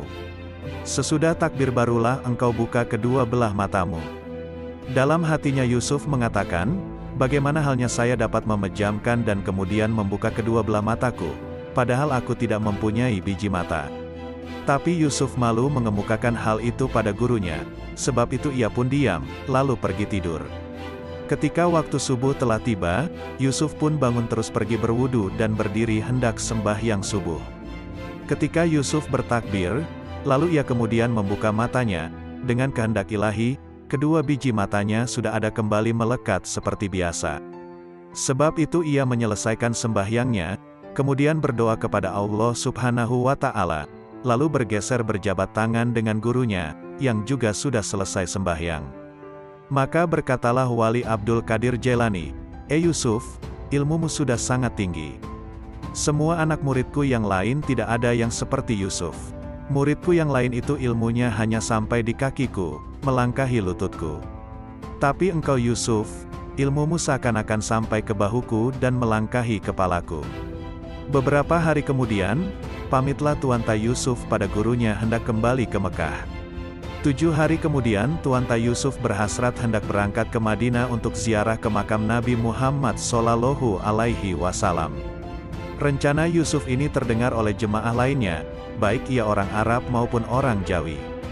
Berbondong-bondonglah mereka itu mengikuti perjalanan Tuanta Yusuf dari Mekah ke Madinah. Beratus-ratus orang lelaki dan perempuan yang ikut dalam rombongan di belakang Tuanta Yusuf dalam perjalanan ke Madinah. Tapi di antara mereka itu ada yang baru sehari, ada yang 2 hari, ada pula 10 hari kemudian, mereka tidak mampu meneruskan perjalanan dan mereka pulang kembali ke Mekah, karena mereka anggap perjalanan itu sangat berat. Tuanta Yusuf selama perjalanan itu tidak pernah menoleh ke belakang menghitung-hitung jumlah orang yang ikut dengannya. Akan tetapi pada suatu hari ketika ia menoleh ke belakang, ia jadi heran karena yang tinggal mengikuti perjalanannya hanya tinggal 2 orang. Seorang laki-laki dan seorang perempuan. Yang laki-laki itu seorang wali dan yang perempuan itu seorang perempuan salehah. Beberapa hari lamanya mereka bertiga berjalan lalu mereka temukan sebatang pohon yang sangat rindang daunnya. Mereka bertiga singgah di bawah pohon yang rindang itu untuk beristirahat sebentar. Berkatalah Tuanta Yusuf kepada kedua orang itu, lebih baik kita berpisah di sini. Masing-masing kita cari makamnya Nabi Muhammad Shallallahu Alaihi Wasallam. Bila engkau lebih dahulu dapatkan makam Nabi, niatkan juga aku. Sebaliknya bila aku lebih dahulu menemukannya, kuniatkan juga engkau berdua. Maka berpisahlah mereka. Kedua orang itu meninggalkan Tuanta Yusuf yang masih tetap tinggal istirahat di bawah pohon yang rindang itu. Ketika kedua orang tadi sudah jauh, maka dipejamkanlah matanya Tuanta Yusuf sejenak. Ketika ia buka kembali matanya, maka dengan kekuasaan Allah Subhanahu wa Ta'ala, tiba-tiba Yusuf telah berada di depan makam Rasulullah. Tuanta Yusuf bangkit mencari pintu masuk ke makam Nabi Shallallahu Alaihi Wasallam. Maka Yusuf pun masuk ke kubah sambil memohon kepada Allah Subhanahu wa Ta'ala untuk mendapatkan rahmat. Pada saat itu terdengar di telinganya suatu pertanyaan, "Hei Yusuf, engkau sudah menghadap imam yang 4, menghadap wali 40, gurunya para wali Abdul Qadir Jailani sampai engkau kemari. Apalah yang akan kuberikan lagi kepadamu sebab kesufianmu sudah sempurna. Coba ada nabi sesudah saya, engkau yang dapat menjadi penggantiku. Tapi tidak mungkin lagi ada nabi, sebab itu kuberikan nama padamu, orang yang selamat dunia akhirat. Tetapi ku kehendaki supaya engkau kunjungi Kasamosir 180 tahun wafatnya sekarang. Ia berada di Bukit Qauf." Setelah hilang suara itu, maka Tuanta Yusuf keluar dari kubah makam Nabi Muhammad Shallallahu Alaihi Wasallam, kemudian langsung menuju ke Bukit Qauf. Di bukit itu ada kali, sungai, yang mengalir dari hulu. Ketika Tuanta Yusuf tiba ke tempat Kasamosir, berkatalah wali itu, "Hei Yusuf, apa maksudmu datang kemari?" Dijawab oleh Yusuf, "Saya datang kemari minta diberi berkat oleh tuanku." Maka wali Kasamosir menjawab, "Buat apa lagi engkau menambah ilmumu? Sebab ilmumu sudah cukup, sedang engkau sudah ketemu dengan Nabi Muhammad sendiri." Berkatalah Tuanta Yusuf, "Memang demikianlah, akan tetapi Rasulullah sendiri yang menyuruh saya menemui tuanku." Maka berkatalah Kasamosir, "Kalau begitu, baiklah aku suruh padamu berjalan menyusuri kali itu ke hulu. Dan jangan engkau berhenti jika engkau belum sampai ke hulunya." Mendengar perintah itu, Tuanta Yusuf pun turun ke kali itu, kemudian berjalan menuju ke hulu. Adapun kali itu airnya dalam sampai ke leher. Sampai 40 hari lamanya ia berjalan barulah ia sampai di hulu. Warna air kali seperti kesumba merah, rasanya air kali itu ada 3 macam, manis, seperti minyak dan sangat dingin rasanya. Namun demikian selama Tuanta Yusuf berjalan di air itu ia tidak pernah gelisah dan bersusah hati. Ia selalu gembira dan tawakal kepada Allah Subhanahu wa Ta'ala. Bila waktu sembahyang tiba, maka Yusuf naik lagi ke darat untuk melakukan ibadah salat. Sesudah sembahyang ia turun lagi ke kali berjalan menuju ke hulu. Ketika Tuanta sampai ke hulu, dari hulu datang air dengan derasnya menghempas Tuanta Yusuf, sehingga ia dengan susah payah merangkak memegang di batu. 40 hari 40 malam Tuanta Yusuf merangkak-rangkak memegang di batu sehingga habis kukunya, maka ia tutup matanya mendoa kepada Allah Subhanahu wa Ta'ala. Akhirnya ia tiba-tiba kembali ke puncak bukit itu. Disinilah ia dengar suara seperti suara Nabi Muhammad yang menyuruh ia pulang ke Mekah, sebab ilmu yang ia miliki sekarang sudah sempurna. Alkisah, tidak lama kemudian Tuanta Yusuf kembali lagi ke Mekah. Maka tersiarlah kabar kedatangan Tuanta Yusuf. Bahkan berita tentang ketinggian ilmunya, tersebar di seluruh tanah Arab. Berita kemasyhurannya ini sampai kepada Syekh Mas'ud. Syekh ini mengumpulkan pengikutnya dan memberitakan tentang ketinggian ilmunya Tuanta Yusuf. Mereka itu sepakat berangkat bersama-sama ke Mekah menemui Tuanta Yusuf. Setelah mereka tiba di tempat kediaman Tuanta, Syekh Mas'ud memberi salam dan dibalas oleh Tuanta Yusuf sambil berkata di dalam bahasa Makassar, "O Syekh Mas'ud, Maeko Amempo," artinya, "Mari duduk." Mendengar ucapan itu Syekh Mas'ud ternganga karena ia tidak tahu arti ucapan Tuanta di dalam bahasa Makassar itu. Maka Tuanta mempersilahkan Syekh Mas'ud sekali lagi duduk dalam bahasa Arab. Sesudah itu Syekh Mas'ud mulailah membuka pembicaraan dan mengatakan, "O Yusuf, saya beserta pengikutku semua ini datang kemari ingin mengajukan pertanyaan padamu, karena saya dengar berita ketinggian ilmu tauhidmu." Menjawablah Tuanta Yusuf, "Silakan tanya apa yang diinginkan, mudah-mudahan dengan kebesaran Allah Subhanahu wa Ta'ala saya dapat menjawab pertanyaanmu itu." Bertanyalah Syekh Mas'ud, "O Yusuf, sampai di mana pengetahuanmu tentang Allah Subhanahu wa Ta'ala sehingga engkau mengaku benar-benar kenal kepadanya?" Berkatalah Tuanta Yusuf, "O Syekh Mas'ud, dengarlah baik-baik apa sebabnya maka aku katakan aku kenal betul Allah Subhanahu wa Ta'ala. Sebab aku menyatukan yang dua, dan aku berada di antara yang dua itu. Begitulah paham saya, maka saya kenal betul tentang Allah Subhanahu wa Ta'ala." Ketika mendengar jawaban Tuanta Yusuf itu, maka sujudlah Syekh Mas'ud memegang dan menjabat tangan Tuanta Yusuf. Kemudian ia bertanya lagi kepada Tuanta, "O Tuanta Yusuf, bagaimana pengetahuan Tuan tentang keesaan Allah Subhanahu wa Ta'ala?" Dijawab oleh Tuanta Yusuf, "O Syekh Mas'ud, yang tak dapat dipisahkan apakah Allah Ta'ala bersama aku ataukah aku bersama Allah selama-lamanya seumur dunia ini." Berita kembalinya Tuanta Yusuf di Mekah itu, juga kedengaran oleh Syekh Muhyiddin Tajul Kabandiyati yang tinggal di Hadramaut. Pada suatu hari Syekh ini mengumpulkan pengikutnya, kemudian sepakat mereka akan berangkat ke Mekah menemui Tuanta Yusuf. Syekh itu mengatakan, bahwa kita harus datangi dia, menanyakan keahliannya, sebab ia hanya orang Jawi, sedangkan kita ini orang Arab, malah Sayyid pula, turunan Nabi Muhammad Sallallahu Alaihi Wasallam. Mereka mempersiapkan diri dengan kapal laut berangkat ke Jeddah. Ketika kapal mereka berlabuh di Jeddah, hari itu kebetulan hari Jumat. Setelah selesai sembahyang Jumat, berkatalah Tuanta Yusuf kepada anak gurunya, "Sebaliknya kalian ikut semua padaku untuk menjemput Sayyid Muhyiddin di Jeddah, karena beliau itu adalah cucu Nabi Muhammad Sallallahu Alaihi Wasallam." Mereka pun berangkat ke Jeddah. Setelah tiba di pelabuhan, Tuanta Yusuf sudah melihat kapal yang ditumpangi oleh Syekh Muhyiddin. Ketika Syekh itu melihat kedatangan Tuanta Yusuf, maka ia pun berdiri di pinggir kapal sambil berdoa melepaskan ilmunya. Dengan kekuasaan Allah Subhanahu wa Ta'ala, tiba-tiba muncul berpuluh-puluh buaya yang timbul di pinggir pantai, berjejer dari pinggir kapal sampai ke tepi pantai daratan pelabuhan Jeddah. Maka Tuanta Yusuf kagum melihat kejadian itu sambil mengajak 20 orang pengikutnya. Ia berjalan di atas punggung buaya-buaya itu mulai dari pantai sampai ke pinggir kapal. Ketika Tuanta Yusuf hendak melangkah naik ke kapal, berkatalah Yusuf kepada kapten kapal itu, "Hai kapten, imbangi miringnya kapalmu nanti, sebab aku akan naik untuk mengundang cucunya Nabi Muhammad Sallallahu Alaihi Wasallam." Menjawablah kapten kapal itu, "Hai orang Mekah, berapa gerangan beratmu dengan badan yang begitu kecil? Kenapa perlu diimbangi kapal ini lagi?" Mendengar jawaban itu berkatalah Tuanta Yusuf, "Baiklah kalau begitu. Aku segera akan naik di kapal." Ketika Tuanta Yusuf menginjakan kakinya di pinggir kapal itu, maka kapal tadi miring. Kapten kapal dan anak buahnya pada takut, kalau kapalnya tenggelam kemasukan air laut. Maka kapten kapal itu berlari mohon ampun pada Tuanta. Maka Tuanta berdoa pula, kemudian kapal itu akhirnya datar kembali.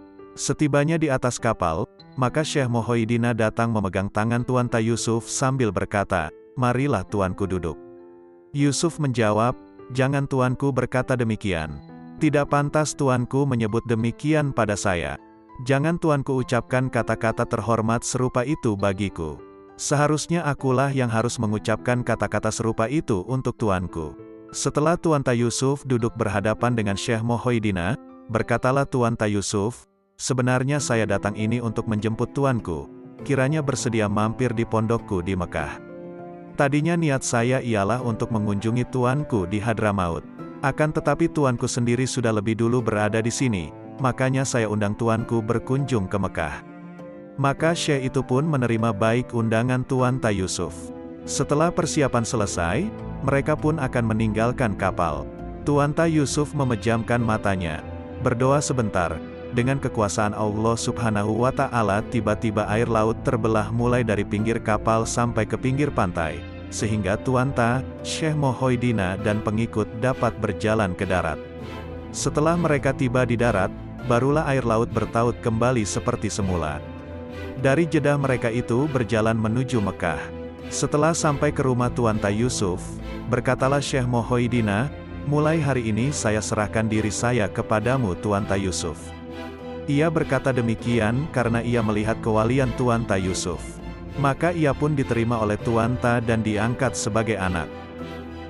Tersebar berita ke Bima dan Banten.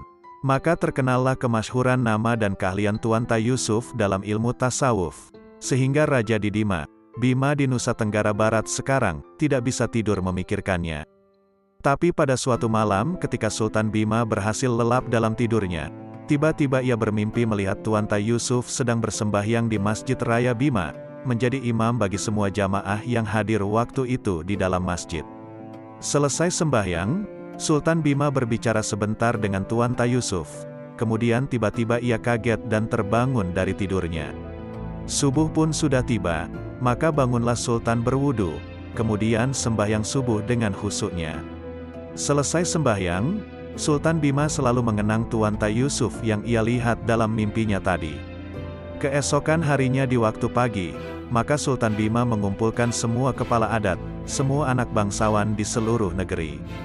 Ketika mereka sudah berkumpul di istana, berkatalah Sultan Bima, "Aku dengar berita betapa tingginya ilmu yang dimiliki Tuanta Yusuf.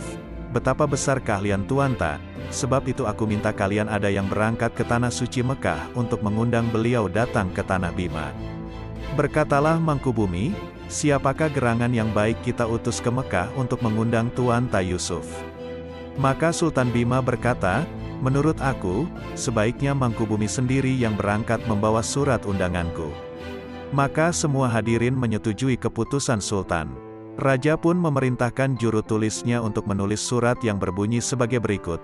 "Segala puji dan syukur kepada Allah Subhanahu wa Ta'ala dan selamat kepada junjungan kita Nabi besar Muhammad Sallallahu Alaihi Wasallam.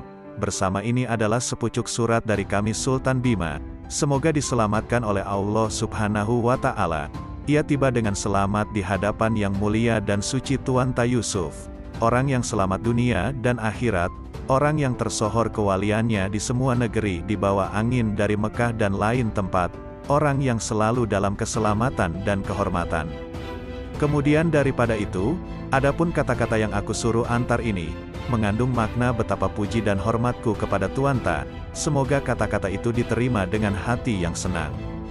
Kumohon kerelaan Tuanta, kiranya sudi berkunjung ke Tanah Bima, tempat terhormat bagi Tuanta, orang yang diselamatkan oleh Tuanta dunia dan akhirat. Yang mendorong kami mengajukan permohonan ini, ialah karena adanya nazar dan niat serta janji kami kepada Allah Subhanahu wa Ta'ala di waktu yang lalu mengatakan, apabila kami memperoleh anak perempuan, maka kami akan persembahkan putri kami itu untuk menjadi istri Tuanta Yusuf. Kini permohonan itu telah dikabulkan oleh Allah Subhanahu wa Ta'ala karena kini kami sudah mempunyai seorang anak perempuan. Oleh sebab itu kami semua di Bima sangat merindukan pertolongan Tuanta, agar rela dan sudi berkunjung ke negeri Bima sekarang, supaya janji itu kami laksanakan."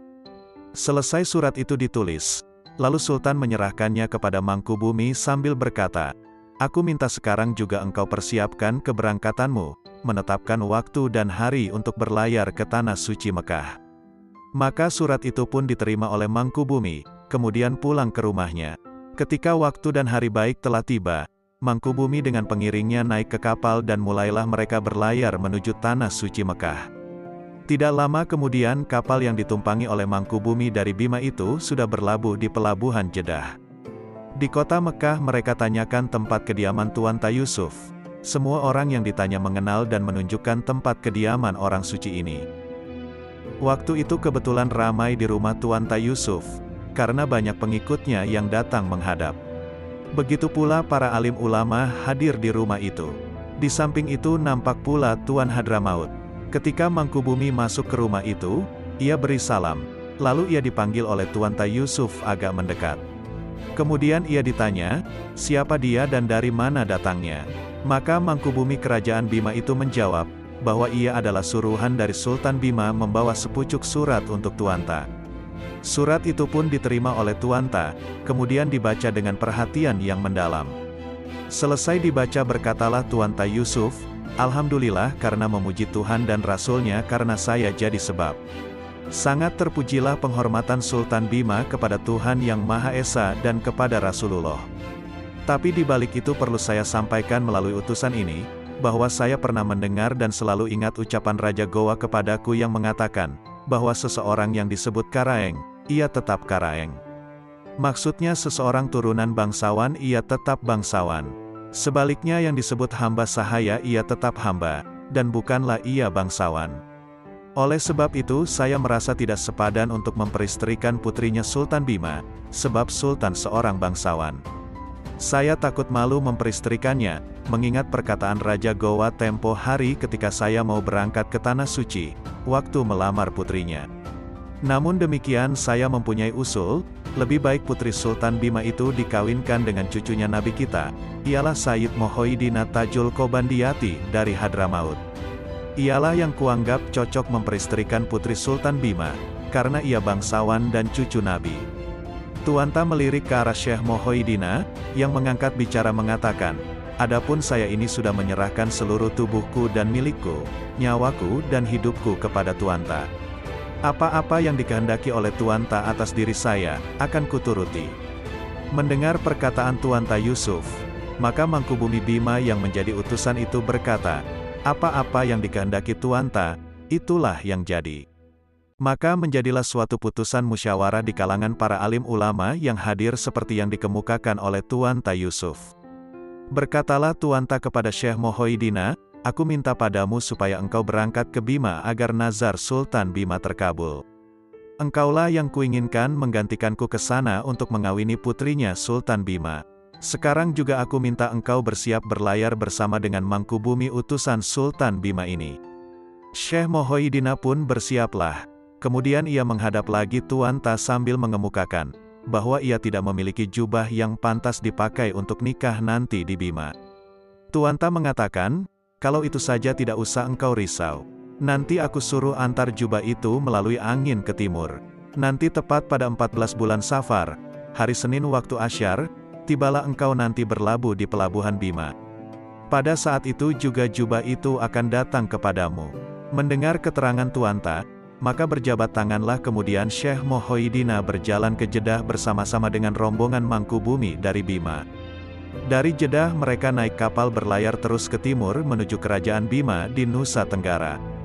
Tidak berapa lama mereka berlayar, tibalah di pelabuhan Bima, tepat 14 bulan Safar, hari Senin waktu Asyar seperti yang diuraikan oleh Tuanta tadinya di Mekah.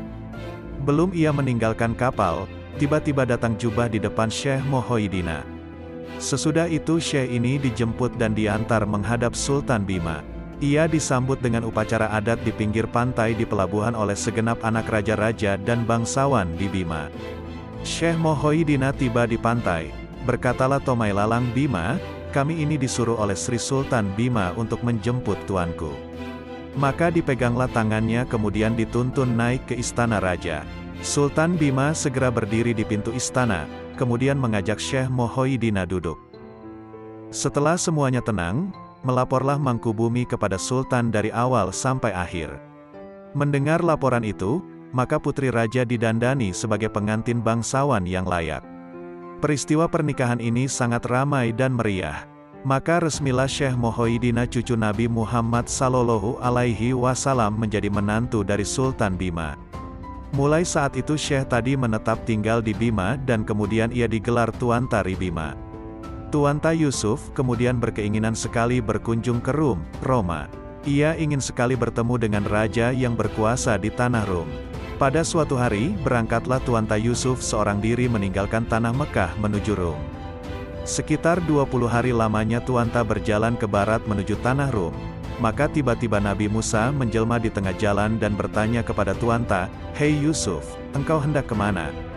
Menjawablah Tuanta, bahwa ia akan pergi ke tanah Rom karena ingin sekali bertemu dengan raja di sana. Nabi Musa yang menjelma sebagai orang tua berkata, "Oh cucuku Yusuf, apakah engkau bersedia mendengarkan nasihat dan petunjukku?" Berkatalah Yusuf, "Katakanlah padaku supaya aku dengarkan."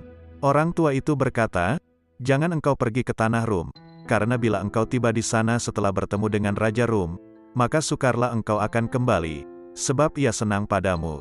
Sebaliknya engkau pun akan senang dan tertarik padanya.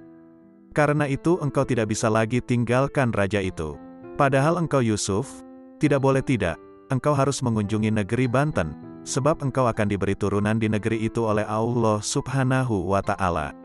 Mendengar perkataan orang tua itu berkatalah Yusuf, "Kalau begitu, bagaimanalah jadinya, sebab saya ingin sekali melihat dan mengetahui keadaan di tanah Rom." Kata orang tua itu, "Jika hanya itu yang engkau kehendaki, nanti akulah yang ceritakan keadaan negeri Rom, agar engkau tidak usah ke sana." Orang tua itu pun menjelaskan keadaan tanah Rom sebagai berikut. Adapun tanah Rom terlalu besar kerajaannya. 500 orang pemilik kapal, di samping beratus-ratus orang yang kaya di negeri itu. Kota Rom mempunyai tembok tingginya 22 depa, tebalnya tembok itu 4 depa. Panjangnya dan lebarnya sepanjang mata memandang. Rumah-rumah di dalam tembok kota Rom itu tidak ada yang terbuat dari kayu, tetapi semuanya terbuat dari tembaga dan besi lapis. Sangat ramai kota itu. Di dalam tembok kota Rom terdapat 40 masjid. Semuanya dipakai berjemaah setiap waktu, siang dan malam. Tidak kurang dari 1000 orang berjemaah sembahyang di tiap masjid. Penduduk kota Rom sangat sejahtera. Hidupnya terjamin. Tiap-tiap orang mendapat gaji 12 dinar sebulan. Anak-anak pun diberi gaji tiap minggu. Demikian besar kekayaan dan kekuasaan raja di tanah Rom. Ada 40 orang yang serupa wajahnya dengan raja. Tapi perbedaannya ada, yaitu Raja Rom mengenakan cincin pusaka dari Nabi Sulaiman di telunjuknya sebelah kanan. Juga ia memakai mahkota kumala di kepalanya. Raja juga memakai tongkat yaitu tongkat Nabi Adam alaihi salam. Adapun tongkat itu beribu-ribu mujizatnya. Kalau dipakai kemudian dilemparkan jauh-jauh tongkat itu, apa yang diniatkan raja di hatinya akan terkabul. Bila juru kunci menyampaikan kepada raja bahwa sudah hampir habis persediaan dinar hanya tinggal sepertiga, maka raja pun menyuruh hampari tanah lapang dekat istana yang luasnya 880 depa bujur sangkar. Sesudah dihampari, keluarlah Raja Rom dengan mengendarai kuda berwarna hijau. Ia bawa serta tongkat Nabi Adam alaihi salam, kemudian ia gariskan ke tanah di luar kain putih itu. Hasilnya adalah sedalam 2 depa dalamnya lubang keliling yang penuh dengan emas. Pada saat itu dipanggillah tukang kunci dan pandai emas untuk menempah mata uang dinar. Setiap pandai emas digaji setiap bulan 30 dinar. Sebab itu tidak ada orang miskin di negeri Rom. Namun demikian, ingin aku sarankan padamu Yusuf, supaya engkau lebih baik kembali saja ke Mekah. Orang tua itu berjabat tangan dengan Yusuf, kemudian ia menghilang entah kemana. Maka Tuanta Yusuf pun berjalan kembali ke Mekah. Tuanta Yusuf ke Bantam. Tak lama kemudian Tuanta Yusuf mendengar berita, bahwa di negeri Bantam, Jawa Barat, akan diadakan upacara adat oleh Sultan Bantam. Raja ini mempunyai 2 orang putri. Yang tua bernama Syarifah dan yang kedua bernama Hatijah. Jarak antara Mekah dengan Bantam kira-kira 6 bulan lamanya berlayar dengan kapal. Tapi Tuan Ta Yusuf hanya berjalan kaki dari Mekah ke negeri itu. Sehabis sembahyang zuhur berangkatlah Tuan Ta Yusuf dan pada waktu asyar ia tiba di negeri Bantam. Beberapa kali kejadian seperti itu yang dilakukan oleh Tuan Ta Yusuf. Pada suatu hari berkumpullah Pangeran Bantam beserta semua anak bangsawan beramai-ramai mengadakan sabung ayam. Adapun Raja Bantam duduk dipayungi payung ubur-ubur. Pada saat Pangeran Bantam menyabung ayam, tiba-tiba datang Tuan Ta Yusuf duduk dengan tenangnya di atas tumpukan kayu dekat tempat itu, dinaungi oleh sayap burung Garuda. Ketika Sultan Bantam menoleh kebetulan ia melihat Tuan Ta Yusuf duduk di atas timbunan kayu dilindungi oleh sayap burung Garuda. Maka raja dan anak bangsawan semuanya heran melihat kejadian itu. Berkatalah Sultan kepada Mangkubumi, lebih baik engkau pergi panggil orang itu, sebab aku lihat agak lain sekali orangnya. Maka berjalanlah Mangkubumi ke tempat Tuan Ta, akan tetapi sebelum ia sampai ke tempat itu menghilanglah Tuan Ta Yusuf. Tuan Ta sudah kembali lagi ke Mekah. Adapun Mangkubumi segera menghadap Sultan sambil berkata, kemungkinan besar Tuan itu tadi seorang wali, seorang ulama besar. Sebab begitu saya tiba di tempatnya ia duduk tadi, orangnya pun menghilang dari penglihatan saya. Mendengar keterangan Mangkubumi, berpesanlah Sultan Bantam kepada segenap hadirin, kepada semua anak bangsawan dan pembesar yang hadir, supaya lain kali jika ada yang melihat Tuan itu datang lagi, terus diajak dan dibawa ke istana. Sesudah berpesan, Sultan Bantam pun kembali ke istananya. Beberapa waktu kemudian, diadakan lagi pesta sabung ayam yang meriah sekali di Bantam. Semua kepala kampung, anak bangsawan, pembesar-pembesar kerajaan hadir di pesta itu. Sultan Bantam sendiri turut hadir. Sementara berlangsung keramaian menyabung ayam itu, tiba-tiba Sultan melihat Tuan Ta Yusuf duduk di atas tumpukan kayu, dinaungi oleh sayap burung Garuda. Tanpa terasa, berdirilah Sultan Bantam berjalan menuju tempat Tuan Ta Yusuf duduk di atas tumpukan kayu. Ketika Sultan tiba di tempatnya Tuan Ta, bertanyalah Tuan Ta Yusuf kepada Raja, apa gerangan maksud Tuanku Sultan menemui saya? Maka Sultan Bantam menjawab, saya bermaksud mengundang Tuan Ta berkunjung ke istana, karena saya mempunyai hajat yang suci. Ada 2 orang putri saya yang sudah gadis ingin saya adakan pesta adat untuknya. Saya hajatkan betul kehadiran Tuan Ta. Berkatalah Tuan Ta Yusuf, insya Allah, saya berjanji akan datang dan menghadiri pesta itu nanti pada hari dilangsungkannya. Berkatalah Sultan Bantam, baiklah kalau begitu. Hanya saja ingin saya kenal siapa gerangan nama Tuan Ta. Dijawab oleh Tuan Ta, akulah ini yang bernama Yusuf. Mendengar nama itu, maka Sultan Bantam terus sujud di depan Tuan Ta, sebab memang ia sudah lama mendengar kemasyhuran dan ketinggian ilmunya. Ia berkata, memang sudah lama saya mengharap untuk berguru pada Tuan Ta, dunia akhirat, dan kini saya sudah berjumpa orangnya. Tuan Ta Yusuf menjawab, baiklah, kembalilah ke istana, nanti bila pesta kedua putri raja dilangsungkan, insya Allah saya akan datang juga. Maka menghilanglah Tuan Ta dari pandangan Sultan. Raja itu pun kembali ke tempat orang banyak, lalu berkata, Tuhan telah mengasihi saya karena telah mempertemukan saya dengan orang yang sudah lama saya impikan bertemu, ialah Syekh Yusuf, orang yang diselamatkan oleh Allah Subhanahu wa Ta'ala dunia akhirat. Saya berniat kelak kalau ia kembali lagi kemari, dan bersedia berdiam di Bantam, maka akan kukawinkan ia dengan salah seorang dari kedua putriku, mana yang ia sukai. Seterusnya Sultan memerintahkan kepada Mangkubumi untuk menyiapkan tempat dan menggantung tirai yang indah bila kelak Tuan Ta Yusuf datang, karena ia berjanji akan hadir pada pesta adat untuk kedua putri. Ketika pesta adat itu dimulai, Mangkubumi sudah menyiapkan tempat untuk Syekh Yusuf dan menggantung tirai yang indah. Tamu-tamu sudah pada datang. Berdirilah Sultan Bantam di pintu istana menunggu kedatangan Syekh Yusuf, sebab menurut janjinya ia akan datang pada hari pesta itu. Tiba-tiba Tuan Ta Yusuf sudah ada di tempat duduk yang disediakan untuknya, tanpa seorang pun yang hadir, termasuk Sultan Bantam melihat kedatangannya. Maka pergilah Sultan Bantam bersalaman dengan Tuan Ta Yusuf, lalu dimulailah pesta adat itu dihadiri oleh Tuan Ta.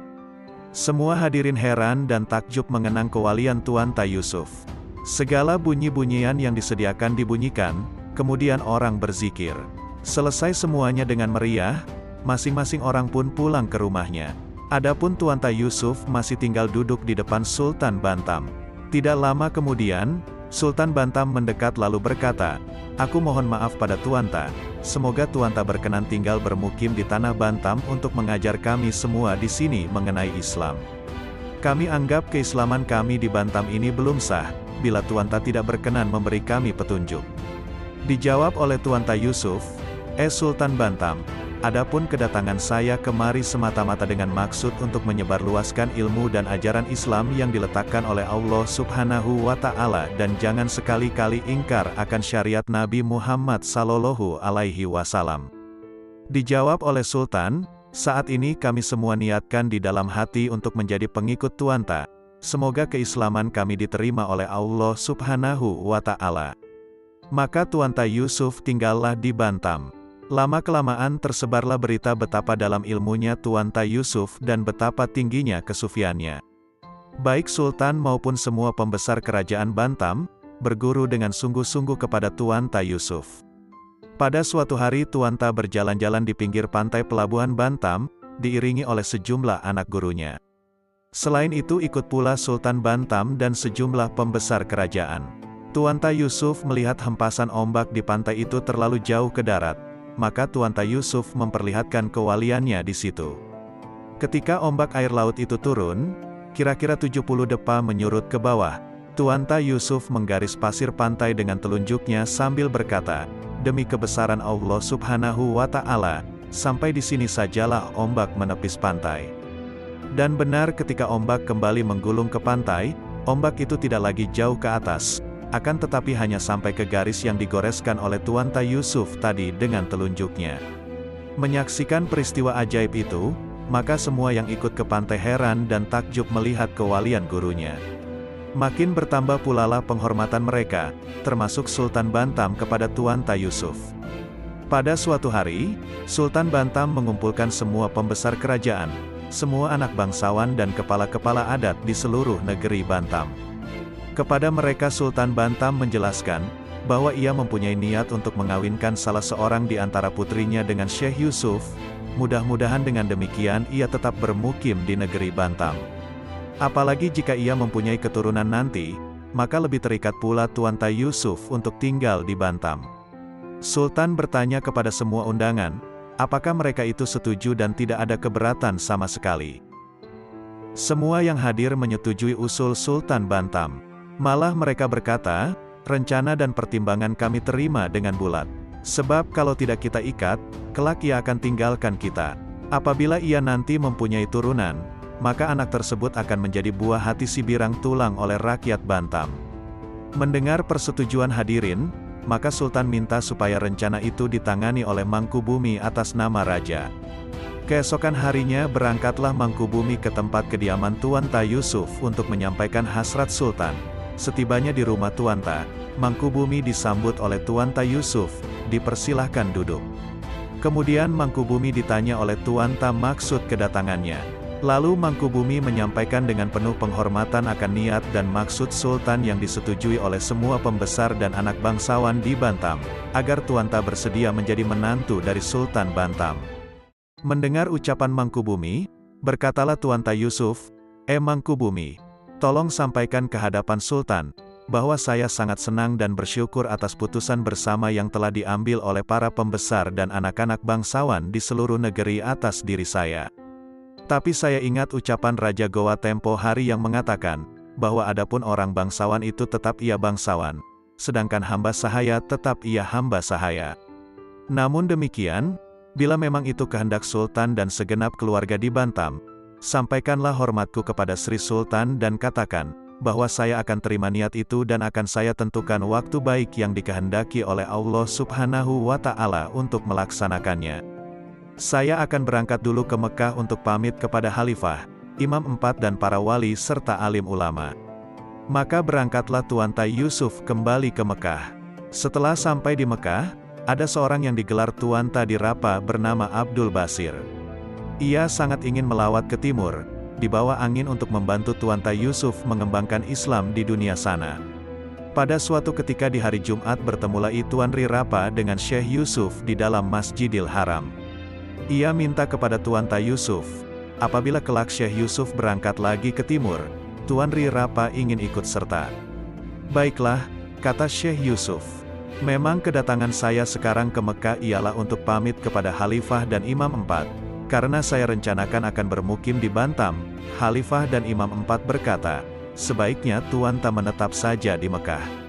Sebab kami sangat harapkan selalu kehadiran Tuan Ta menetap saja di Mekah. Sebab kami sangat harapkan selalu kehadiran Tuan Ta di negeri haram ini. Kalau hanya untuk memenuhi keinginan Sultan Bantam, kami pun sebenarnya menerima dan gembira mendengar hasratnya. Tapi keinginan itu dapat saja dilaksanakan tanpa Tuan Ta Yusuf bermukim di sana. Mendengar ucapan itu berkatalah Syekh Yusuf, bukan begitu. Bukan hanya karena ingin memenuhi rencana Sultan Bantam. Memang saya sendirilah yang bermaksud tinggal di negeri Bantam. Sebab menurut saya, Bantam dan Mekah bagiku sama saja. Maka Khalifah dan Imam 4 pun tidak dapat menolak lagi keinginan Syekh Yusuf. Hari itu kapal pun sudah tersedia di pelabuhan Jeddah untuk tumpangan Tuan Ta menuju ke Bantam. Bersama Tuan Ri Rapa, Syekh Yusuf kemudian berlayar menuju ke Bantam. Tidak berapa lama kapal yang ditumpangi Tuan Ta pun tiba di pelabuhan Bantam. Ketika berita kedatangan Syekh Yusuf sampai kepada Sultan Bantam, maka beliau dengan sekoci bersama kepala-kepala kampung, pembesar dan kepala adat pergi ke kapal menjemput Syekh Yusuf, kemudian dibawa ke istana. Dari istana, Syekh Yusuf kembali ke tempat kediaman yang sudah disediakan baginya oleh raja. Pada suatu hari berkatalah Syekh Yusuf kepada Abdul Basir, pergilah engkau jemput Mangkubumi, karena ada sesuatu yang ingin saya sampaikan segera padanya. Maka Abdul Basir pun berangkatlah dan bersama Mangkubumi balik ke tempat kediaman Tuan Ta Yusuf. Kepada Mangkubumi Tuan Ta minta supaya disampaikan kepada Sultan Bantam, apa yang pernah dikemukakan padanya mengenai putrinya Sultan. Mangkubumi segera menyampaikan hal itu kepada Sultan Bantam. Sultan minta kepada Mangkubumi supaya Syekh Yusuf diminta menentukan waktu dan hari yang baik untuk melaksanakan perkawinan itu. Pada saat yang ditetapkan oleh Syekh Yusuf, maka putri raja didandani dan dihias dengan pakaian kehormatan sesuai adat raja-raja. Sedangkan Syekh Yusuf pun sudah lengkap dengan jubah dan serban yang terhormat. Diiringi oleh zikir dari para alim ulama dan undangan, rombongan Syekh Yusuf berangkatlah menuju istana raja. Segala tabu-tabuan dipalu, sangat ramai bunyinya. Sesampainya rombongan pengantin lelaki ke istana, berdirilah Sultan Bantam di depan pintu memegang tangan Syekh Yusuf, kemudian dibawa masuk ke pelaminan bersanding dengan pengantin perempuan. Maka Tuan Ta Yusuf pun dinikahkan dengan putri Sultan Bantam yang tua bernama Syarifah. Selesai akad nikah, maka Tuan Ta sebagai pengantin laki-laki bergeserlah menyampaikan nikah pada istrinya. Sesuai adat, kemudian duduk di hadapan para tamu. Berita pernikahan Tuan Ta Yusuf dengan putri Sultan Bantam yang bernama Syarifah sudah sampai tersebar di Goa, tempat asal Syekh Yusuf di mana Tuan Ta sebelum pergi ke Mekah sudah menikah dengan putrinya Raja Goa, putri yang bernama Isiti Daeng Nisanga. Maka Raja Goa memanggil Syah Bandar Daeng Malolongang dan Karaeng Ta Rapocini. Raja Goa mengutus kedua orang itu ke Bantam untuk bertemu dengan Syekh Yusuf. Berkatalah Raja Goa kepada kedua utusan itu, aku minta kalian berdua berangkat ke Bantam menemui Tuan Ta Yusuf. Sampaikan salamku padanya, katakan kepada Syekh Yusuf, bahwa aku, Raja Goa, sangat ingin melihat Tuan Ta balik ke kampung halamannya di Goa, tempat ia dilahirkan di dunia, supaya Tuan Ta Yusuf mengislamkan seluruh rakyat Goa, yang sampai kini belum seluruhnya memeluk agama Islam. Selesai berpesan kepada keduanya, maka Syah Bandar Daeng Malolongang, seorang pesuruh kerajaan dan Daeng Kare Nyampa berangkatlah ke Bantam. Setelah perahu berlabuh di pelabuhan Bantam, maka naik ke darat pesuruh kerajaan, Syah Bandar Daeng Malolongang dan Daeng Kare Nyampa, langsung menuju ke tempat kediaman Syekh Yusuf. Begitu sampai di rumah itu, keluarlah Syekh Yusuf. Ketika ia melihat pesuruh kerajaan Goa, ia panggillah masuk. Karena Syah Bandar dan Daeng Kare Nyampa masih di belakang, maka bertanyalah Syekh Yusuf kepada Surawa, dengan siapa engkau datang kemari di negeri Bantam ini? Surawa menjawab, hamba datang kemari bersama gurunya tuanku dan Syah Bandar Daeng Malolongang. Mendengar keterangan Surawa, bangkitlah Syekh Yusuf ke pintu untuk menjemput kedatangan gurunya. Begitu tiba di tempat kediaman Syekh Yusuf, maka Tuanta segera menjabat tangan gurunya Daeng Kare Nyampa, lalu berkata, "Aku sudah rindu pada guruku, masuklah." Dijawab oleh gurunya, "Aku pun demikian. Sudah lama aku ingin bertemu dengan engkau Yusuf, tapi barulah sekarang ini Tuhan memberi kesempatan kita bertemu." Maka utusan itu pun diajaklah duduk oleh Tuanta Yusuf sambil bertanya, "Apa gerangan maksud kunjungan guru bersama Syah Bandar dan Surawa dari Goa sekarang ini?" Maka Surawa segera menjawab, "Maaf tuanku, kami datang kemari untuk menghadap Tuanta, karena kami diutus oleh Raja Goa." Maka Surawa kemukakan semua ucapan Raja Goa kepada Syekh Yusuf. Mendengar ucapan Surawa sambil tersenyum, Syekh Yusuf berkata, "Allah Ta'ala yang kita puji, Nabi Muhammad yang dihormati, amatlah gembira hati saya mendengar ucapan Raja Goa kepadaku itu. Tapi tolong sampaikan kepada Yang Mulia Raja Goa, bahwa saya berjanji dari dahulu, saya akan kembali ke Goa jika kelak aku sudah matang dalam kesufianku. Adapun sekarang ini belum ada niat dalam hatiku untuk menginjak kembali tanah Goa. Tapi terus terang saya bilang, bahwa jika Tuhan menghendaki, saya, sekali waktu pasti mengunjungi tanah Goa, karena di sanalah tumpah darahku." Utusan ini tidak segera kembali ke Goa, malah mereka bertiga tinggal beberapa waktu lamanya di rumah Syekh Yusuf. Pada suatu hari Syekh Yusuf berkata kepada Daeng Kare Nyampa, "Ada yang saya anggap baik, bila Kare setuju, akan kupinangkan putrinya Mangkubumi di Bantam ini. Sebab Mangkubumi dengan Sultan bersaudara." Mendengar ucapan Syekh Yusuf, menjawablah Daeng Kare Nyampa, "Apa saja kehendakmu atas diri saya Tuanta, saya akan turut." Maka terjadilah perkawinan antara Daeng Kare Nyampa dengan putrinya Mangkubumi. Jadi istri Syekh Yusuf baru sepupu satu kali dengan istrinya Daeng Kare Nyampa. Tidak lama kemudian istri Syekh Yusuf sudah mulai hamil. Setelah cukup bulannya, istri Syekh Yusuf melahirkanlah seorang anak laki-laki. Bayi yang baru lahir itu diberi nama Syekh Muhammad. Oleh Tuanta sendiri ia pun diberi nama alias yaitu Abdul Kabir. Beberapa tahun kemudian, istri Syekh Yusuf melahirkan lagi seorang bayi perempuan, diberi nama Siti Hapipa. Adapun Daeng Kare Nyampa diganti namanya oleh Syekh Yusuf menjadi I Daeng Rita Semeng. Pada suatu hari berkatalah Syekh Yusuf kepada ketiga orang utusan Raja Goa tadinya, "Menurut hemat saya, ada baiknya kalau kalian sekarang ini kembali lagi ke Goa. Sebab sudah agak lama ditinggalkan. Tentu saja Raja Goa sudah menanti." Seterusnya Syekh Yusuf berkata lagi, "Bila kalian tiba di Goa, sampaikanlah salam hormatku kepada Raja Goa. Katakanlah padanya, bahwa kali ini saya belum sempat datang. Insya Allah jika Tuhan menghendaki, saya pasti akan menyusul nanti. Kalian sajalah yang mengislamkan seluruh rakyat Goa. Bawalah sertai Tuan Ri Rapa alias Abdul Basir. Sampaikan kepada Raja Goa, bahwa Ituan inilah yang akan menggantikan saya turut mengislamkan seluruh rakyat Goa." Mendengar ucapan Tuanta, berkatalah Ituan Ri Rapa, "Apalah yang akan saya ajarkan kepada rakyat Goa, sebab pengetahuanku tentang Islam belum begitu luas." Syekh Yusuf minta Tuan Ri Rapa menganga. Kemudian Syekh Yusuf ludahi mulutnya Ituan Ri Rapa dan menyatakan, "Insya Allah semua ilmu yang diinginkan itu sudah kau miliki sekarang." Adapun I Daeng Rita Semeng akan membawa juga istrinya ke Goa, tapi kedua orang anaknya tetap tinggal di Bantam. I Daeng Rita Semeng ini mempunyai dua orang anak. Laki-laki bernama Daeng Takaraeng Bodowa, yang perempuan bernama Siti Halijah. Maka pergilah I Daeng Rita Semeng ke rumah mertuanya, Mangkubumi Kerajaan Bantam untuk pamit akan berangkat dan membawa serta istrinya ke Goa. Juga kepada istri Mangkubumi dan mertuanya meluaskan kepergian anaknya.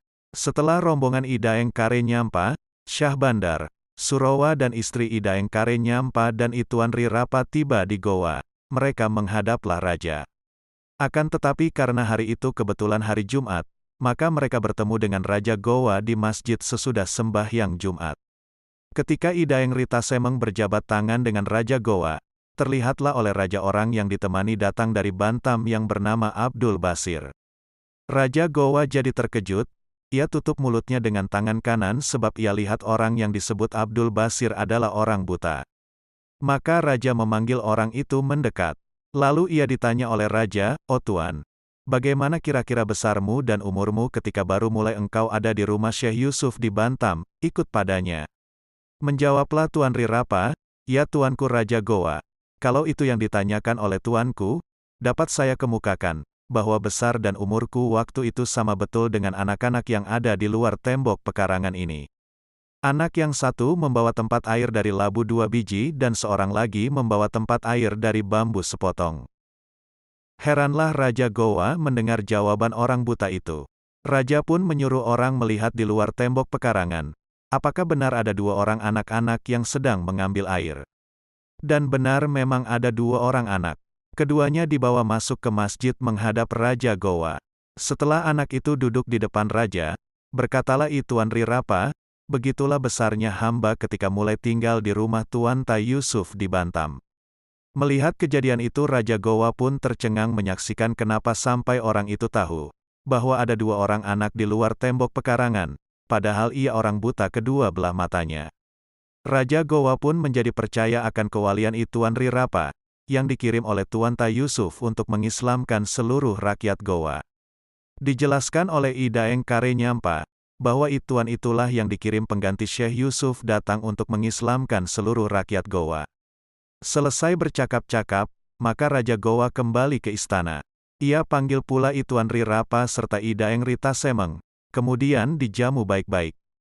Disitulah Daeng Rita Semeng menyampaikan semua kata-kata dan pesan yang disampaikan oleh Syekh Yusuf kepada Raja Goa.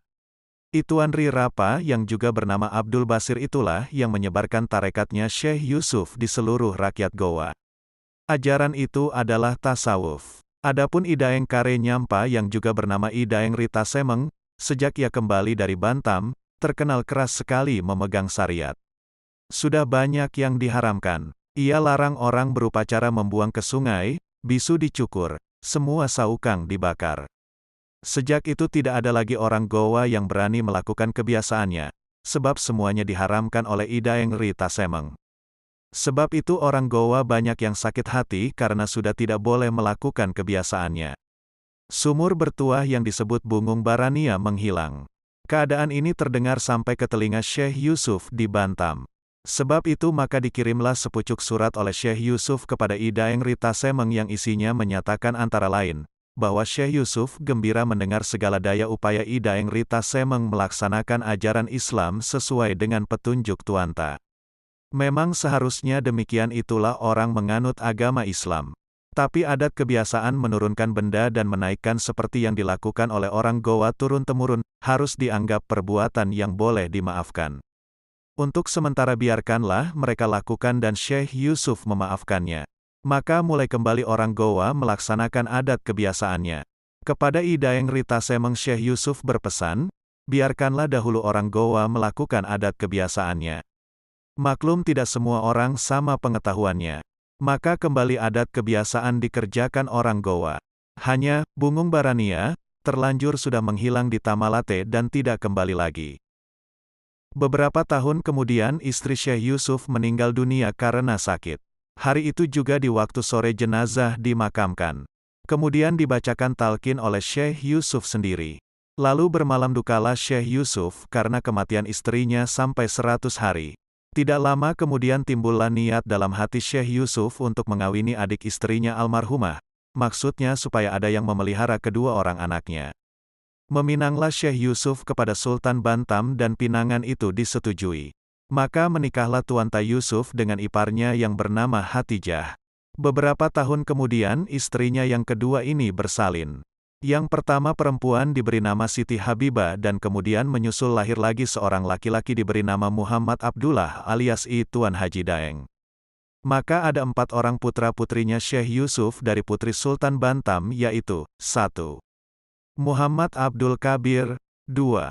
Siti Habibah, 3. Muhammad Abdullah, 4. Siti Habibah. Adapun putranya yang pertama bernama Muhammad Abdul Kabir. Itulah yang pertama-tama datang ke Goa. Ia diberi nama pula Tuan Ri Bembang. Menyusul putranya yang kedua yaitu Muhammad Abdullah Tuan Haji Daeng. Muhammad Abdul Kabir membawa ilmunya yang bernama Tamparang Taenaya Sandakana, artinya lautan yang tidak terukur dalamnya. Muhammad Abdullah Tuan Haji Daeng membawa ilmunya yang bernama angin taenaya birina, artinya, angin yang tidak ada pinggirnya. Adapun anak guru atau muridnya Syekh Yusuf yang dikirim ke Bima bernama Syekh Mohoidina, ia membawa ilmu yang diberi nama Kapala Taenaya Gulingna, artinya, kapal yang tidak terkemudi. Adapun kedua putrinya Syekh Yusuf kemudian dikawinkan dengan Sajid cucu Nabi Muhammad dan anak raja. Maka tidak ada anaknya Syekh Yusuf yang turun derajatnya. Demikian kisah Syekh Yusuf Al-Makassari Tuan Tasalamaka dibacakan. Semoga kita semua mendapatkan ibrah dari kisah ini. Wassalamualaikum warahmatullahi wabarakatuh.